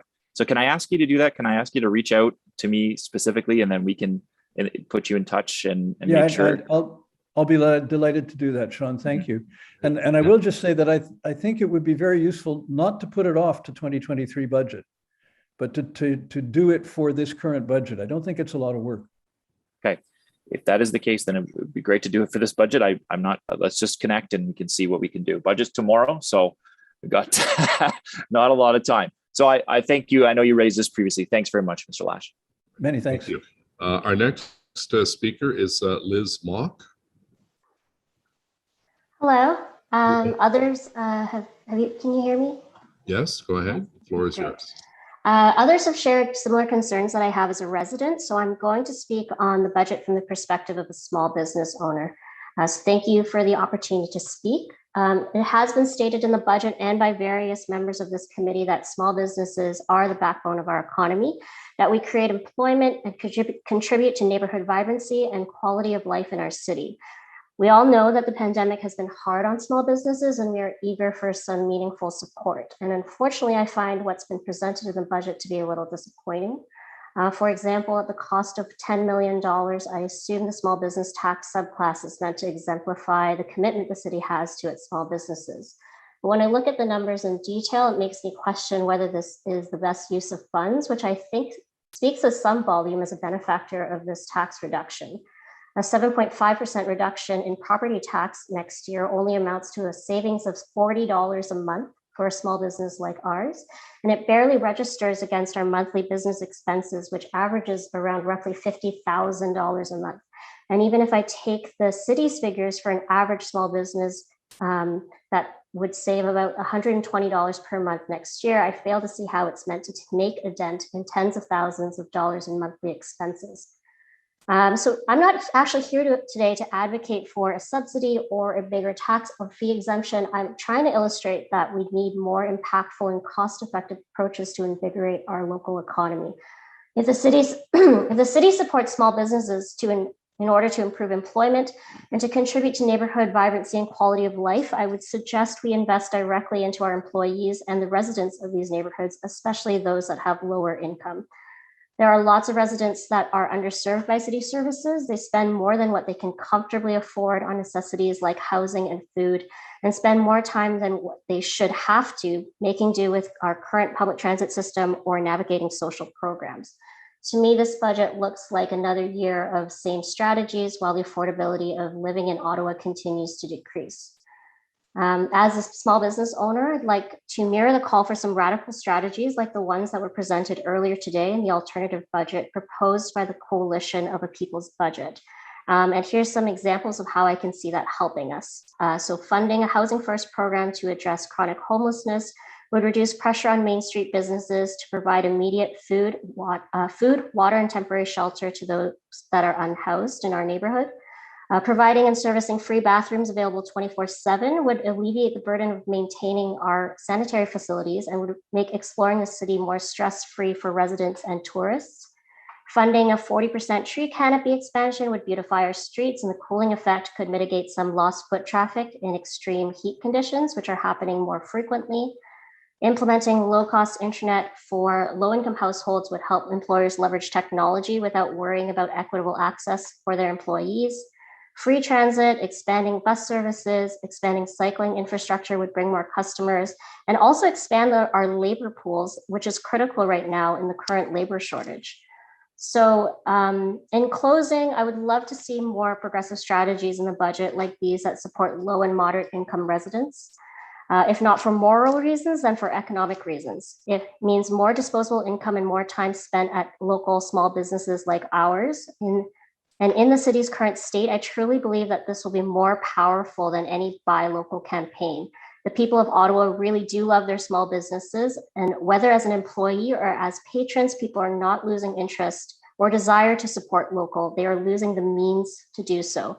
So if the budget can address that, I really believe that our small businesses can thrive. Thank you. Thank you. Questions from Councillor McKenney, please. Thank you, Chair. Thanks, Liz, for coming out and for your suggestions. You know, I proudly sit on 5 BIAs, and I say proudly because not because I sit on them, but because they do form the backbone of our city. The traditional main streets where most of our small businesses are located. And you know, I've always said, and you've repeated it here today, and you're so articulate about it, that I'm going to repeat you in the future. But the notion that our small local businesses need the same things as our residents, that it's not in us and them. We all need the same things. We need a healthy, vibrant, resilient city for everyone with equity built into it. And when you think about what you're asking for, free transit, housing for people, cycling, things like just washrooms, basic, human needs like washrooms, trees, tree canopies. It really is, what will make our small businesses successful moving forward. And so my one question to you is, there's been a lot of discourse about, the downtown and kind of the, that it's slowed down. And I often assert that it's, certainly the older commercial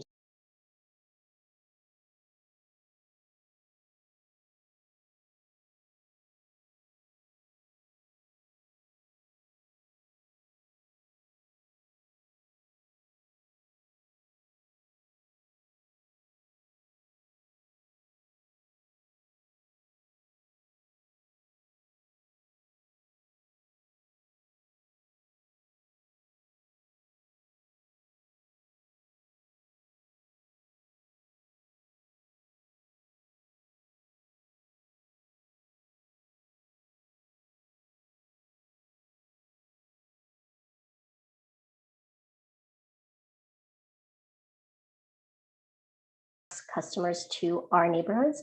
I do see that there are some programs like closing down streets and doing more for residents that actually bring more business to us.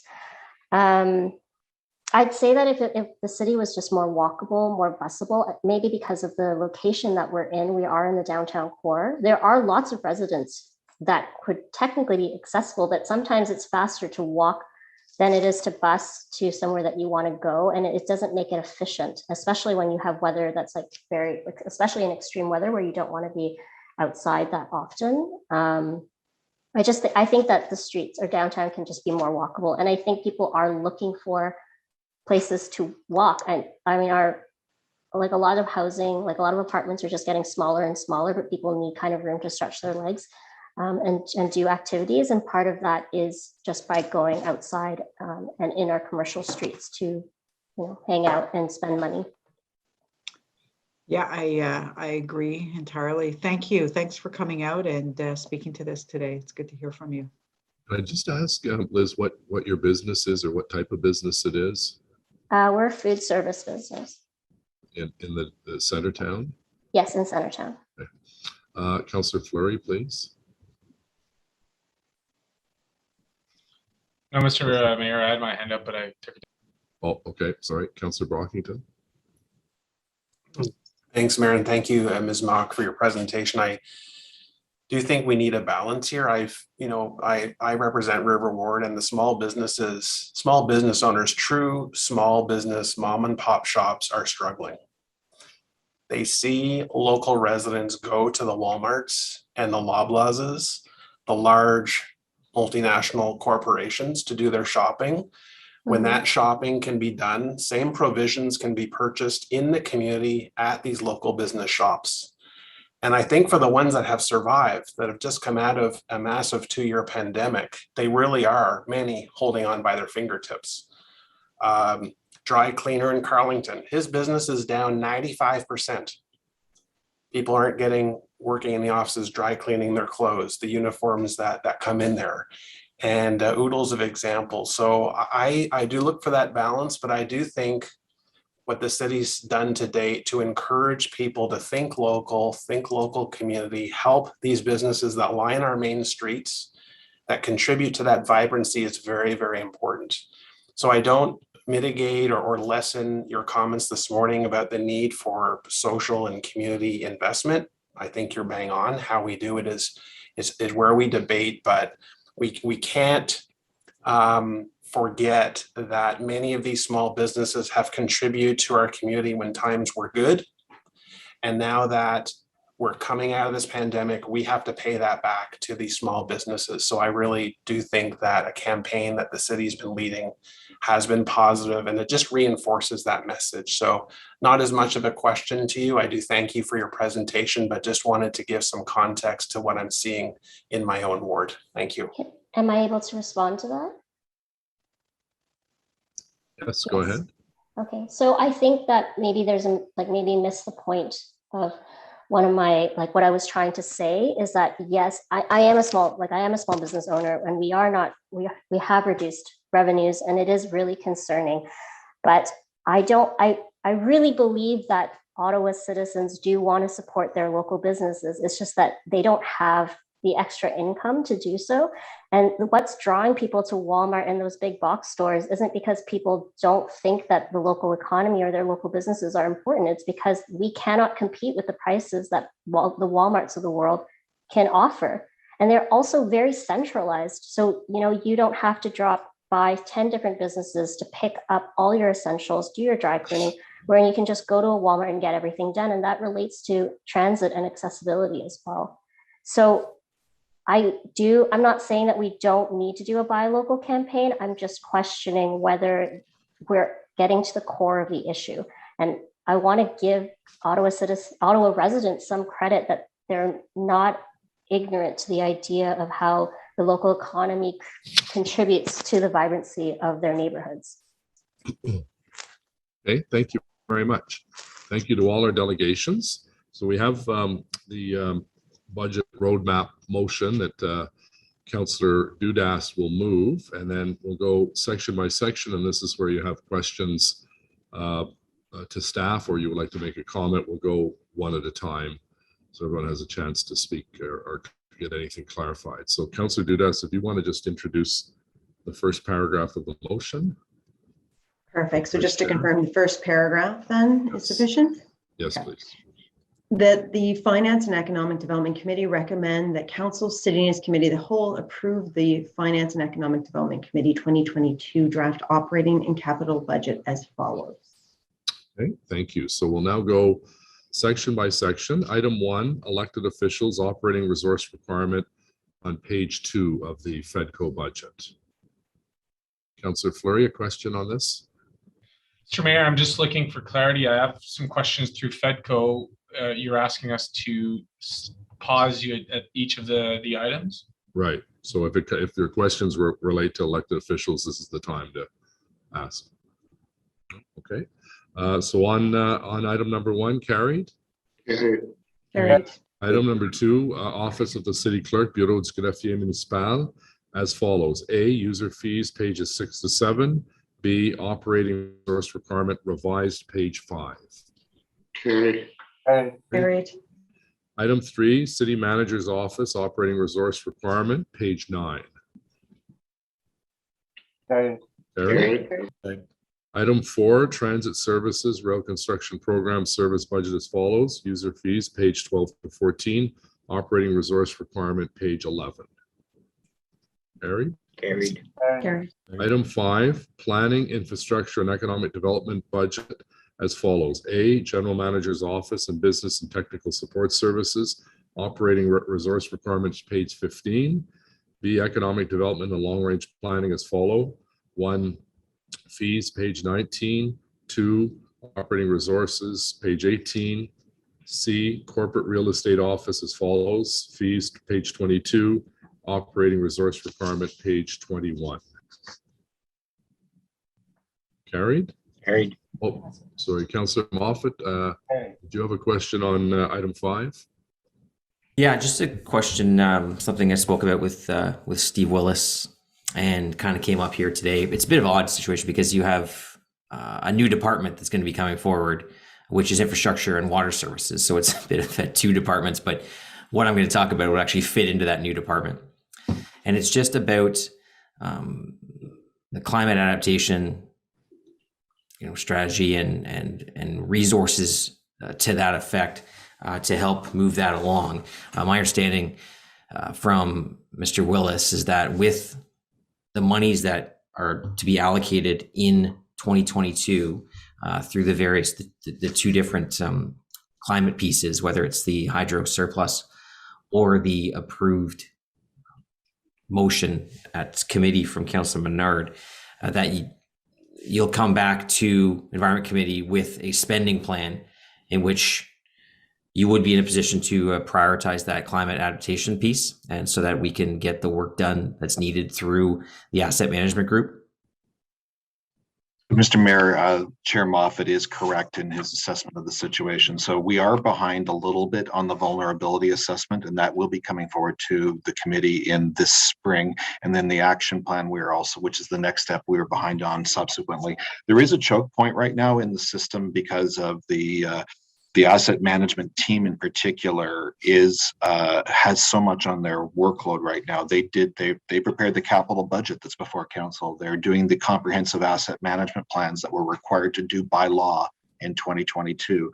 They've been the group that's filed all of the stimulus funding requests and followed up all of those. They've also supported the official plan, and they're preparing the infrastructure master plan, and they're addressing a number of infill engineering issues that came out of motions from committee on the official plan.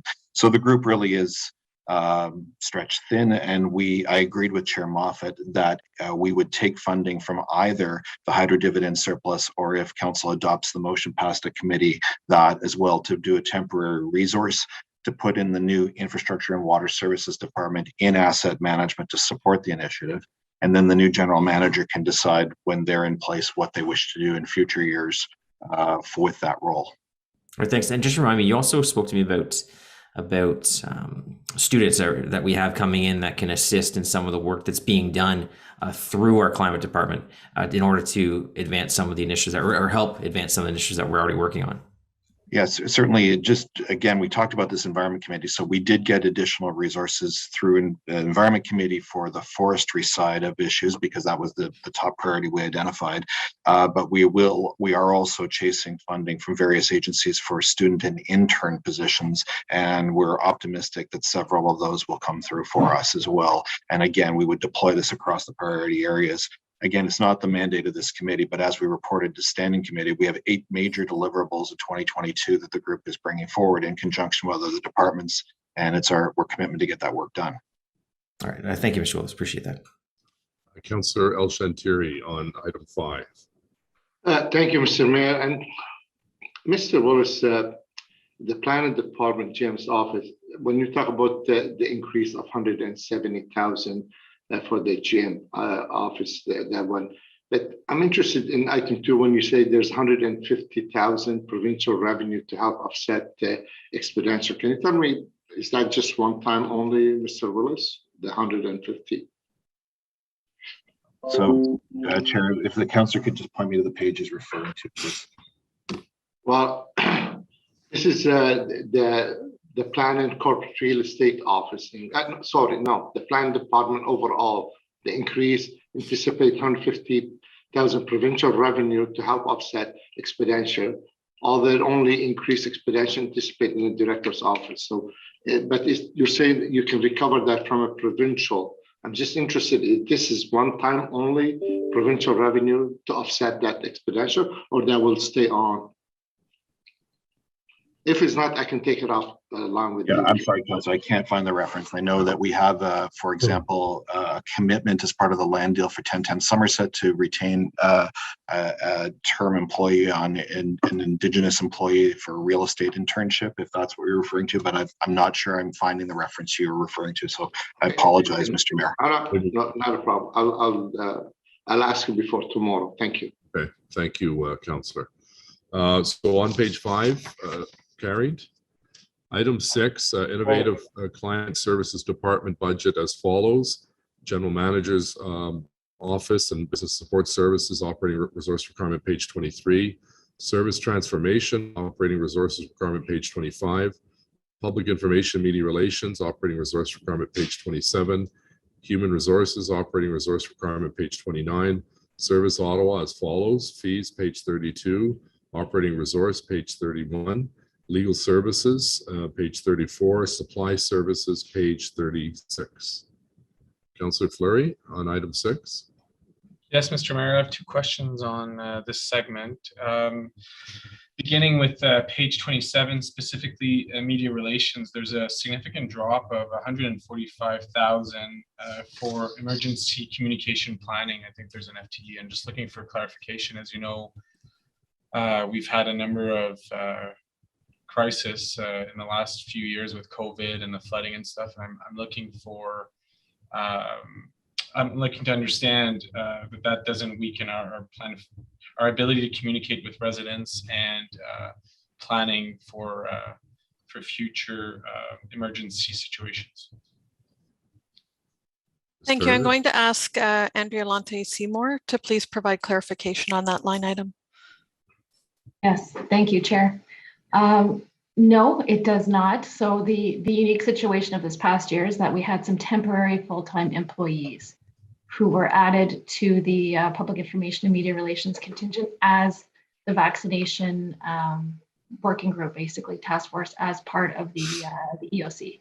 So this budget does include one position that will continue to be focused on the COVID work, which still continues. Okay, and just as a follow-up to that, do you have the COVID aside, do you have other abilities in terms of emergency communication planning?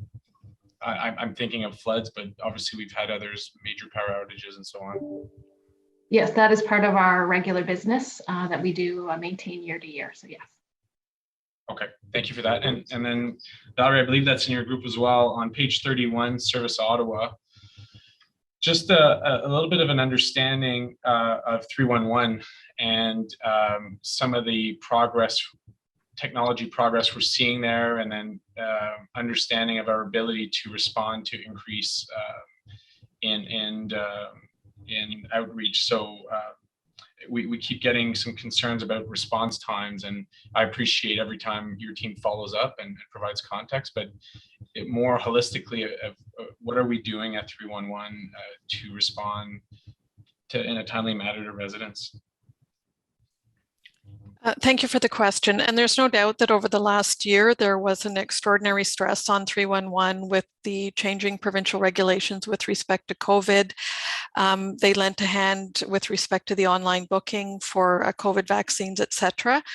And there are a number of initiatives underway to improve the service to our clients, including some movement to alternate channels. So email, there was an AI pilot that we did looking at having some automated chat capabilities. And again, I would ask Andrea if she has anything to add to that. Thank you. I would just add the addition of the callback function. So we now do allow people to receive a callback so they no longer have to wait on the phone, so they can be in a much more comfortable position. Okay, thank you. Councillor El-Shantieri, please.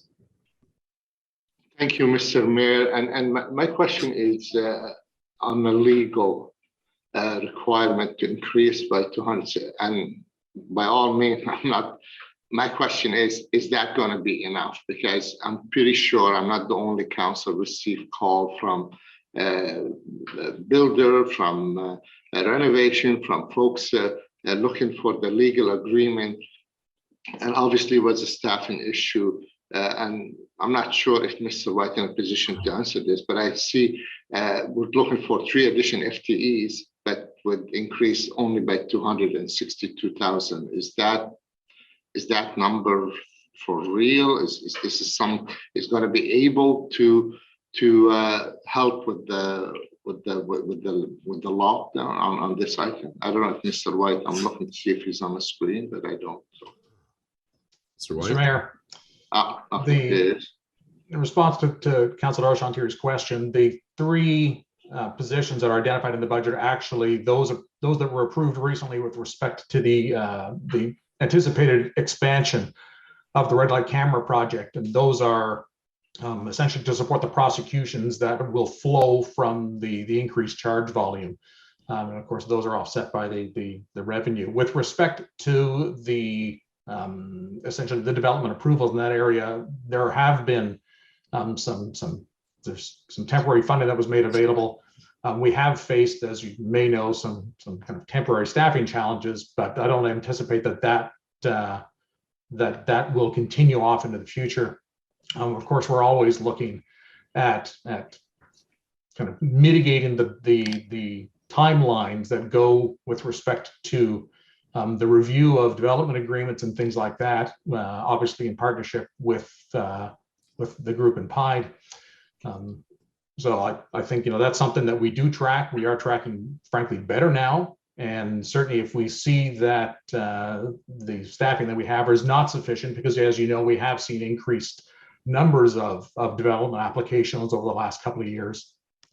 But that we'll have a sense then as to whether this is a kind of a 1 or 2 year blip as a result of things like the change to the OP and things like that, or whether this is more of an ongoing trend into the future, and we would make those adjustments going forward in a future budget.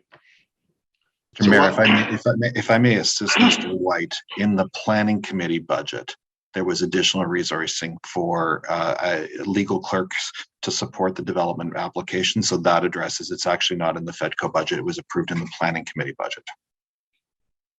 It's good to hear, because I'm sure some of my colleagues will agree. We all heard about the stretch and the work overload from the legal department, but I'm glad to hear that. Thank you, Mr. White. Thank you, Mr. Mayor. Thank you, Councillor. On item 6, carried, end of day.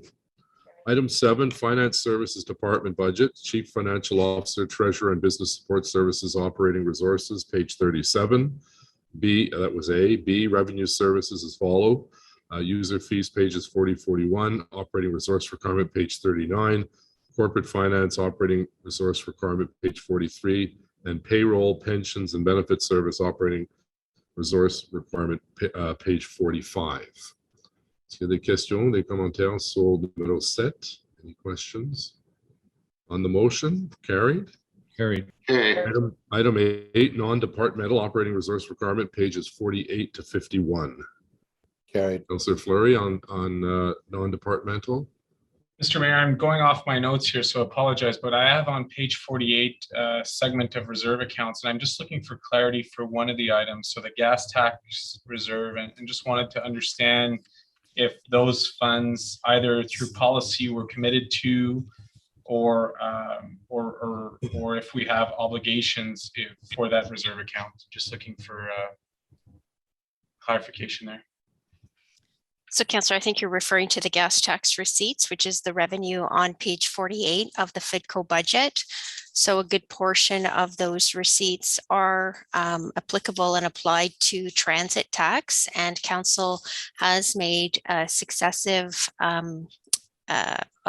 obligations or decisions to spend the gas tax money on transit. Our plan is to come back. We noted this in our budget tabling report for this year, that we'd come back through Q1 or Q2 to talk about that one-time payment that we had received from the gas tax receipts in the federal government when we table the transit LRFP. And could you remind us of that amount? That amount that you're looking for a policy direction? It's close to 58 million. 58 million. And we'll receive that through Transit Commission, or that will come to FEDCO, or what's the policy? That LRFP will come to FEDCO. Come to FEDCO. Okay. Anything else, Councillor? No, thank you, Mr. Ray. Right. Councillor El-Shandiri, I saw your hand up. Is it? Yeah, it's just a quick question for Ms. Stephenson. I saw that on the screen. When we're talking about the contribution from the tax stabilization reserve, you mentioned it earlier, is going to be negative. So it's going to be less required for 2022. Is that my understanding? It's going to be about 12.495 less be required for 2022. Actually, a little bit more, Councillor. So Okay. I mentioned in the presentation that there's a contribution for the 2022 election, just over $9 million. And then as part of our strategy in terms of balancing the budget, we're leveraging the savings and mitigations that we had over 2021 and potentially for 2021 and 2020 to cover some of the gaps that we have in our budget. So some of the pressures. So I spoke about some of those where we're going to have reduced PILT revenues as a result of lower traffic at the airports, as well as the gaming revenues that we receive. So those are the uses, and we've spelled them out in each area where we're going to be leveraging those. Okay, thank you very much, Wendy. Thank you. Thank you, Mr. Mayor. Thank you. Councillor Brockington, you had a question on page 96. Wendy, who has responsibility for page 96? Thank you, Mayor. Yes, it's set of questions just outlined. Sorry, just before that, Councillor Bryan, just so we can make sure we've passed non-departmental 48 to 51. Carried? Okay, Councillor Brockington on page 96. Thank you, Mayor, and Ms. Stephenson. On page 96, you have non-departmental operating revenue analysis, and at the bottom, it's the revenue section. And I'm looking at Hydro Ottawa dividends, red light camera revenues, Rideau Carleton Raceway revenues. I just want to make sure I'm reading these numbers correctly. 2021, we budgeted for Hydro Ottawa 20 million. In 2022, you're also budgeting 20 million. Red light camera revenues, 11.7 million. You're budgeting exactly the same number in 2022. And Rideau Carleton Raceway, 2021, it's 5.6 million and going down in 2022. I just want to make sure I'm reading those numbers correctly. And then can you explain why your numbers in 2022 are either the same or going down? Yeah, thanks, Councillor, for the question. You are reading those correctly. The hydro dividend is as the agreement is written. So we budget for 20 million each year. If we are, I'm going to say, blessed with a hydro dividend that is higher, then the income that comes through that, or the revenue that comes through that, will then be directed through energy evolution and climate change as per the motion that was passed. So we don't budget for higher amounts because that's not the agreement that we have with them. In terms of our, I think you said it was red light camera, or was it provincial offenses? Red light camera. Yeah, we're budgeting for similar amounts to last year. We're projecting that those amounts will be back to normal. And for the Rideau Carleton Raceway, we know that those revenues won't be back to normal. So that's our forecast in terms of what we think we're going to receive. And then to Councillor El Shanturi's point, what we're doing is we're supplementing that that loss of revenue with the tax stabilization reserve to balance the budget so we don't have to cut elsewhere. For the red light cameras, 2021, our current year, you are forecasting what you budgeted. Yes, that's correct. So why in 2022, if we anticipate more people will be on the roads and we're adding cameras, that your estimate is not higher than what we're going to achieve in 2021?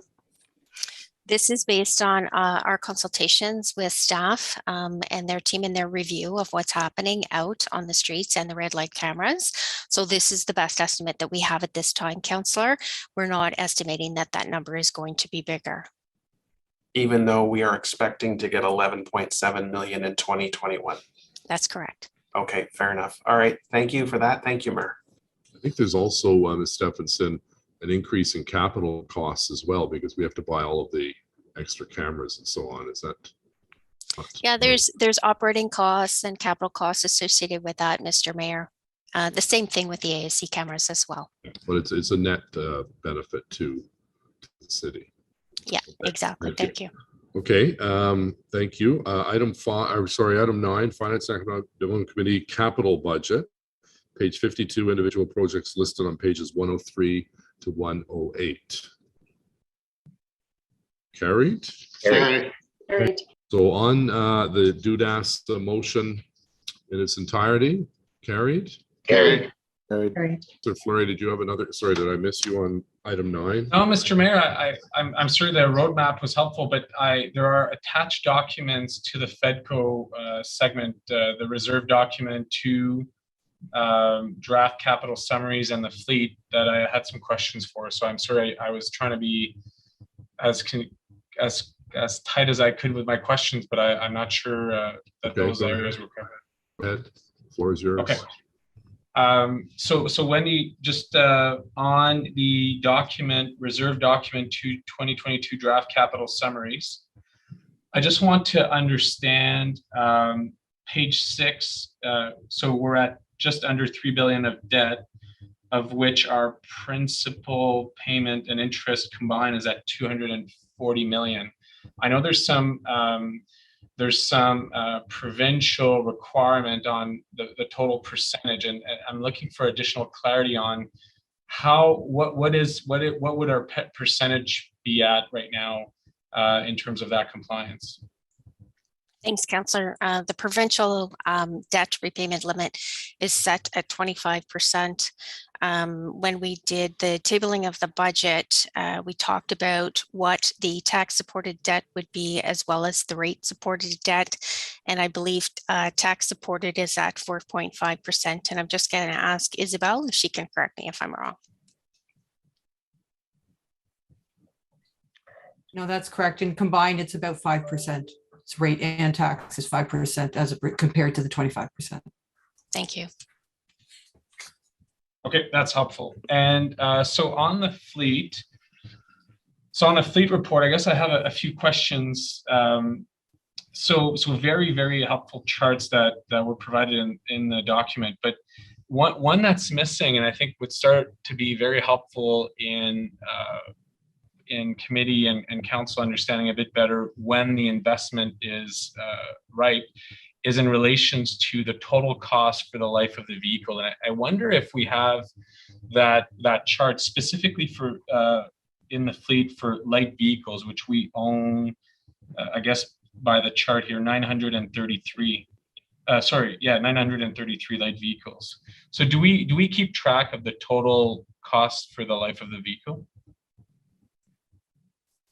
Ask my colleague, Ms. Turner, if she could come on. Councillor, I think you're referring to the accompanying report that was tabled with the budget on fleet. Is that correct? Yes. Yeah. Okay, so it's not part of this budget per se. Oh, I'm sorry. I had it in this folder, so I don't know if. So just for some clarity, is this part of the documentation that was presented at Transportation Committee? I have to say, I'm not sure. I have the documents in front of me for what is in the FEDCO budget, and one of them is the fleet report. So that's what I'm referencing. Mr. Mayor, I don't know if we don't have that information, because I think it may apply also to transportation. Maybe council, you can take that offline with staff, because I'm not sure. It falls under two different areas. If I'm not mistaken, the clerk is informing me. Okay. So Mr. Mayor, just to clarify, so there's no fleet element in FEDCO? Sorry, I might, if not, I'll entirely take it offline. But if there are fleet elements, I do have some questions. Caitlin, do you? Yes, Mr. Mayor. There was a report tabled with council with respect to information supplemental to the budget related to fleet. The only fleet matters that are before FEDCO are the fleet owned by the service areas reporting to FEDCO. So fleet in general reports to transportation services. As such, those questions would be in order at council tomorrow. Okay, I'll take it offline before then. Thank you, Caitlin. Thank you, Mr. Right. Thank you. Merci. Okay, so we've carried that. Next item is motion update on Trillium. We have a deferral motion. Councillor Dudas, if you'd like to move deferral. Whereas on October 27th, 2021, Council referred the Meehan Dean's motion to the Finance and Economic Development Committee meeting of December 7th, 2021, in anticipation that city staff will be providing the next update to FEDCO on the construction of the Trillium Line and the Confederation Line LRT Stage 2 at this meeting. And whereas as directed by Council, staff is also preparing additional detailed information in relation to this motion to address the matters raised therein. Whereas the mayor will be calling a special FEDCO meeting on December 17th, 2021 to consider the next progress update on the construction of the Trillium Line and Confed Line LRT Stage 2 and other related matters. Therefore, be resolved that the Meehan Dean's motion 6218 listed as item 2 on the FEDCO agenda 32 of the December 7th, 2021 meeting be deferred to the special FEDCO meeting on December 17th, 2021.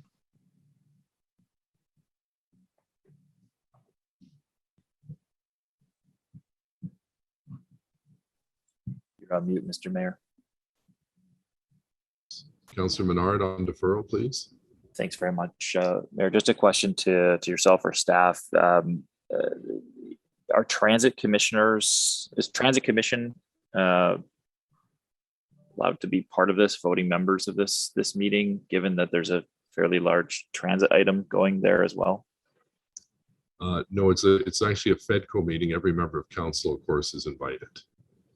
Yes, I guess the concern then is just that there's the stage 1 issues, which are more operational in nature, and then the stage 2 piece. So I guess it would be helpful if the FEDCO meeting could be combined with the Transit Commission meeting. I saw Councillor Kavanaugh's note about this as well that came through. I've been seeing other comments about it. Can we do that where we've got Transit Commission and FEDCO combined meeting on these subjects? No, this is all dealing with construction, which falls under the purview of FEDCO, not the Transit Commission. So it's an update on construction and legal matters. I thought on December 15th, there was a Transit Commission meeting that could have been held, and instead it's not being held. That some of these items would have been considered there. So it just, I guess I'd just make the request. It'd be nice if staff just clarify: is it possible to have both Transit Commission and FEDCO meet combined? Well, again, in consultation with the chair of transit, there was not a regularly scheduled meeting. Well, Mayor, that's a question to staff. For transit. So I called a FEDCO meeting, which has full responsibility for the construction and legal matters dealing with LRT. Mr. Clerk. Just a question to staff. Mr. Clerk.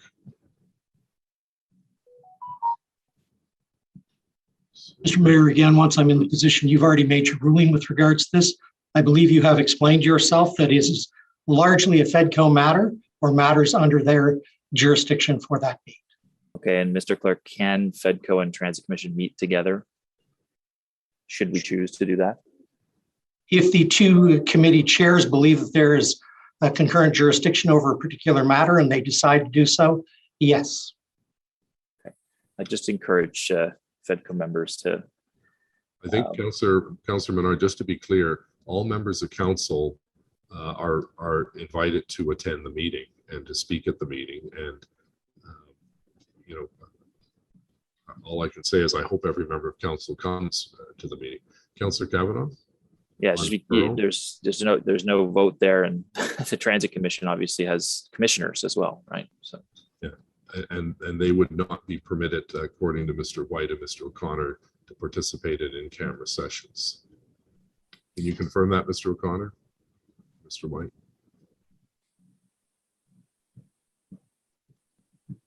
Mr. Mayor, I'll defer to the city solicitor. I believe he wrote an inquiry response on this matter. That is correct, Mr. Mayor. The terms of reference of FEDCO encompass, as you know, the construction implementation and the legal issues associated with those. And in order to preserve the city's legal position in that regard and not kind of prejudice any potential claim for privilege to those in-camera discussions, then they are restricted to the membership of FEDCO and City Council ultimately. Okay. Councillor Kavanaugh, please, on deferral. Yes, thank you. I would like, as a courtesy, that the transit commissioners be invited as well to this meeting, since their meeting was canceled. And this is related to what's happening with Confederation Line 1. So I would ask that as a courtesy so that they can equally ask questions. I would have liked to have had a joint meeting with Transit Commission and FEDCO. That would be my first choice. But at least they should be invited to ask questions as well. Okay, I think you just heard from our city solicitor that that's not a possibility. In terms of being invited, I don't see a reason why they cannot be invited. Mr. White, can you reiterate what you just told us, please, with respect to legal obligations to have only elected officials at in-camera briefings? Mr. Mayor, the discussions between and the information that's provided by legal counsel in the context of in-camera meetings that is for the members of the committee or the group that have authority to deal with those kinds of matters. It's my respectful view that to include persons that don't have a decision-making role in that regard may well diminish an eventual or potential claim for solicitor-client privilege with respect to those communications, which is why, in my view, they should be confined to, whether it be FEDCO or council, to the membership of the group that has decision-making responsibility and authority over those matters. Councillor McKenney on. What about the public part of the meeting? Well, they can certainly attend, but they won't be asking questions. Anyone can watch the public part of the meeting. No, I'm asking if they can ask questions. They can certainly attend, but they won't be asking questions. Anyone can watch the public part of the meeting. No, I'm asking if they can ask questions. They can certainly attend, but they won't be asking questions. Very clear. Anyone can watch the public part of the meeting. No, I'm asking if they can ask questions. They can certainly attend, but they won't be asking. I think there's an issue with the sound quality. I think we keep repeating your question and my answer. Doesn't get any better either. Thank you, Councillor. Can we fix that problem? Yes, we did, but I accidentally lowered Councillor McKenney's. Oh, okay. Councillor McKenney, I think you have a comment on deferral. Yes, I do. It goes back to members of Transit Commission. I want to ask Mr. White if we were going in camera as a Transit Commission, would the public members go in camera with us? Perhaps just for clarity, with respect to a matter that is within the mandate of the Transit Commission. Yes. Yes. So for collective bargaining, for example. Yes. Yes. And if I look at the terms of reference for Transit Commission, in two areas I just want to point out. Number one, that the Transit Commission shall be responsible to council for those items related to the operation of transit services. And number four, ensure coordination and consultation with standing committees and departments where responsibilities overlap on transit matters and on issues relevant to the mandate of more than one committee. And I would suggest, and I would ask your opinion then, if when we are looking at this motion and it asks for peer review of the strategy for the design, construction, commissioning, and maintenance of the Trillium line, the maintenance of the Trillium line and the operation of the Trillium line falls within the mandate of Transit Commission. Is that not correct? Mr. Mayor, in that regard, in terms of where this matter would be referred to as and again, subject to anything that the clerk might have, you've ruled on that already in terms of which body will be this matter will be referred to. Given that, I have no position on it. Okay, well then maybe, Mr. Mayor, what I'd like to do is move a motion that, given that the terms of reference for Transit Commission align with what's being asked for in this motion, I'd like to move a motion then that it be a joint committee of Transit and FEDCO on the 15th. Councillor, you're not a member of this committee, so unfortunately you can't move a motion. Okay, So maybe we're I on can ask deferral now. We're on deferral. if somebody could move that on my behalf, that would be great.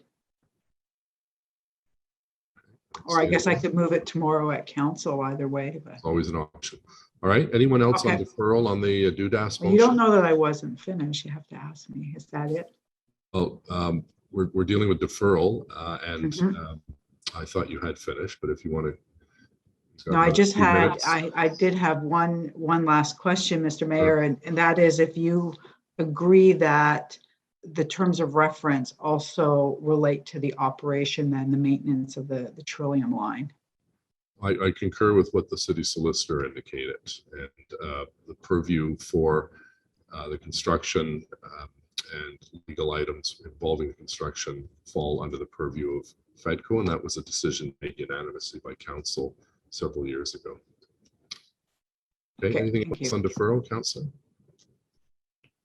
Okay, so on Councillor Dudas's motion, carried, adopté.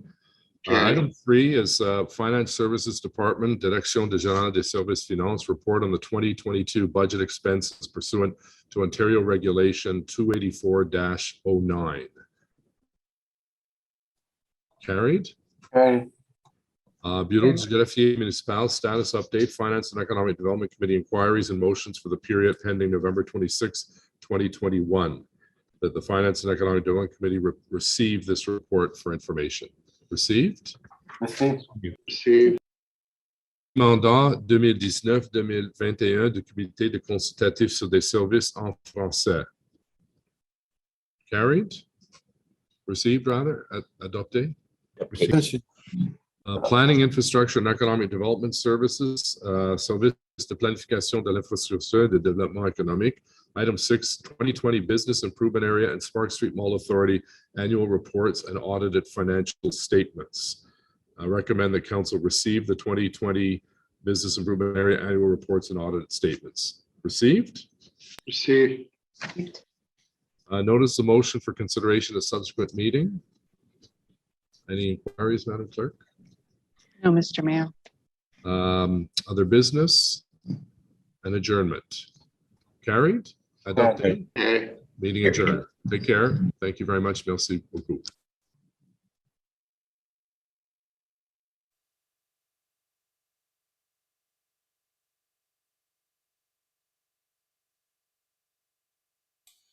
Bye, Teresa. Oh, she messaged. Bye, everyone. Nice to see you all.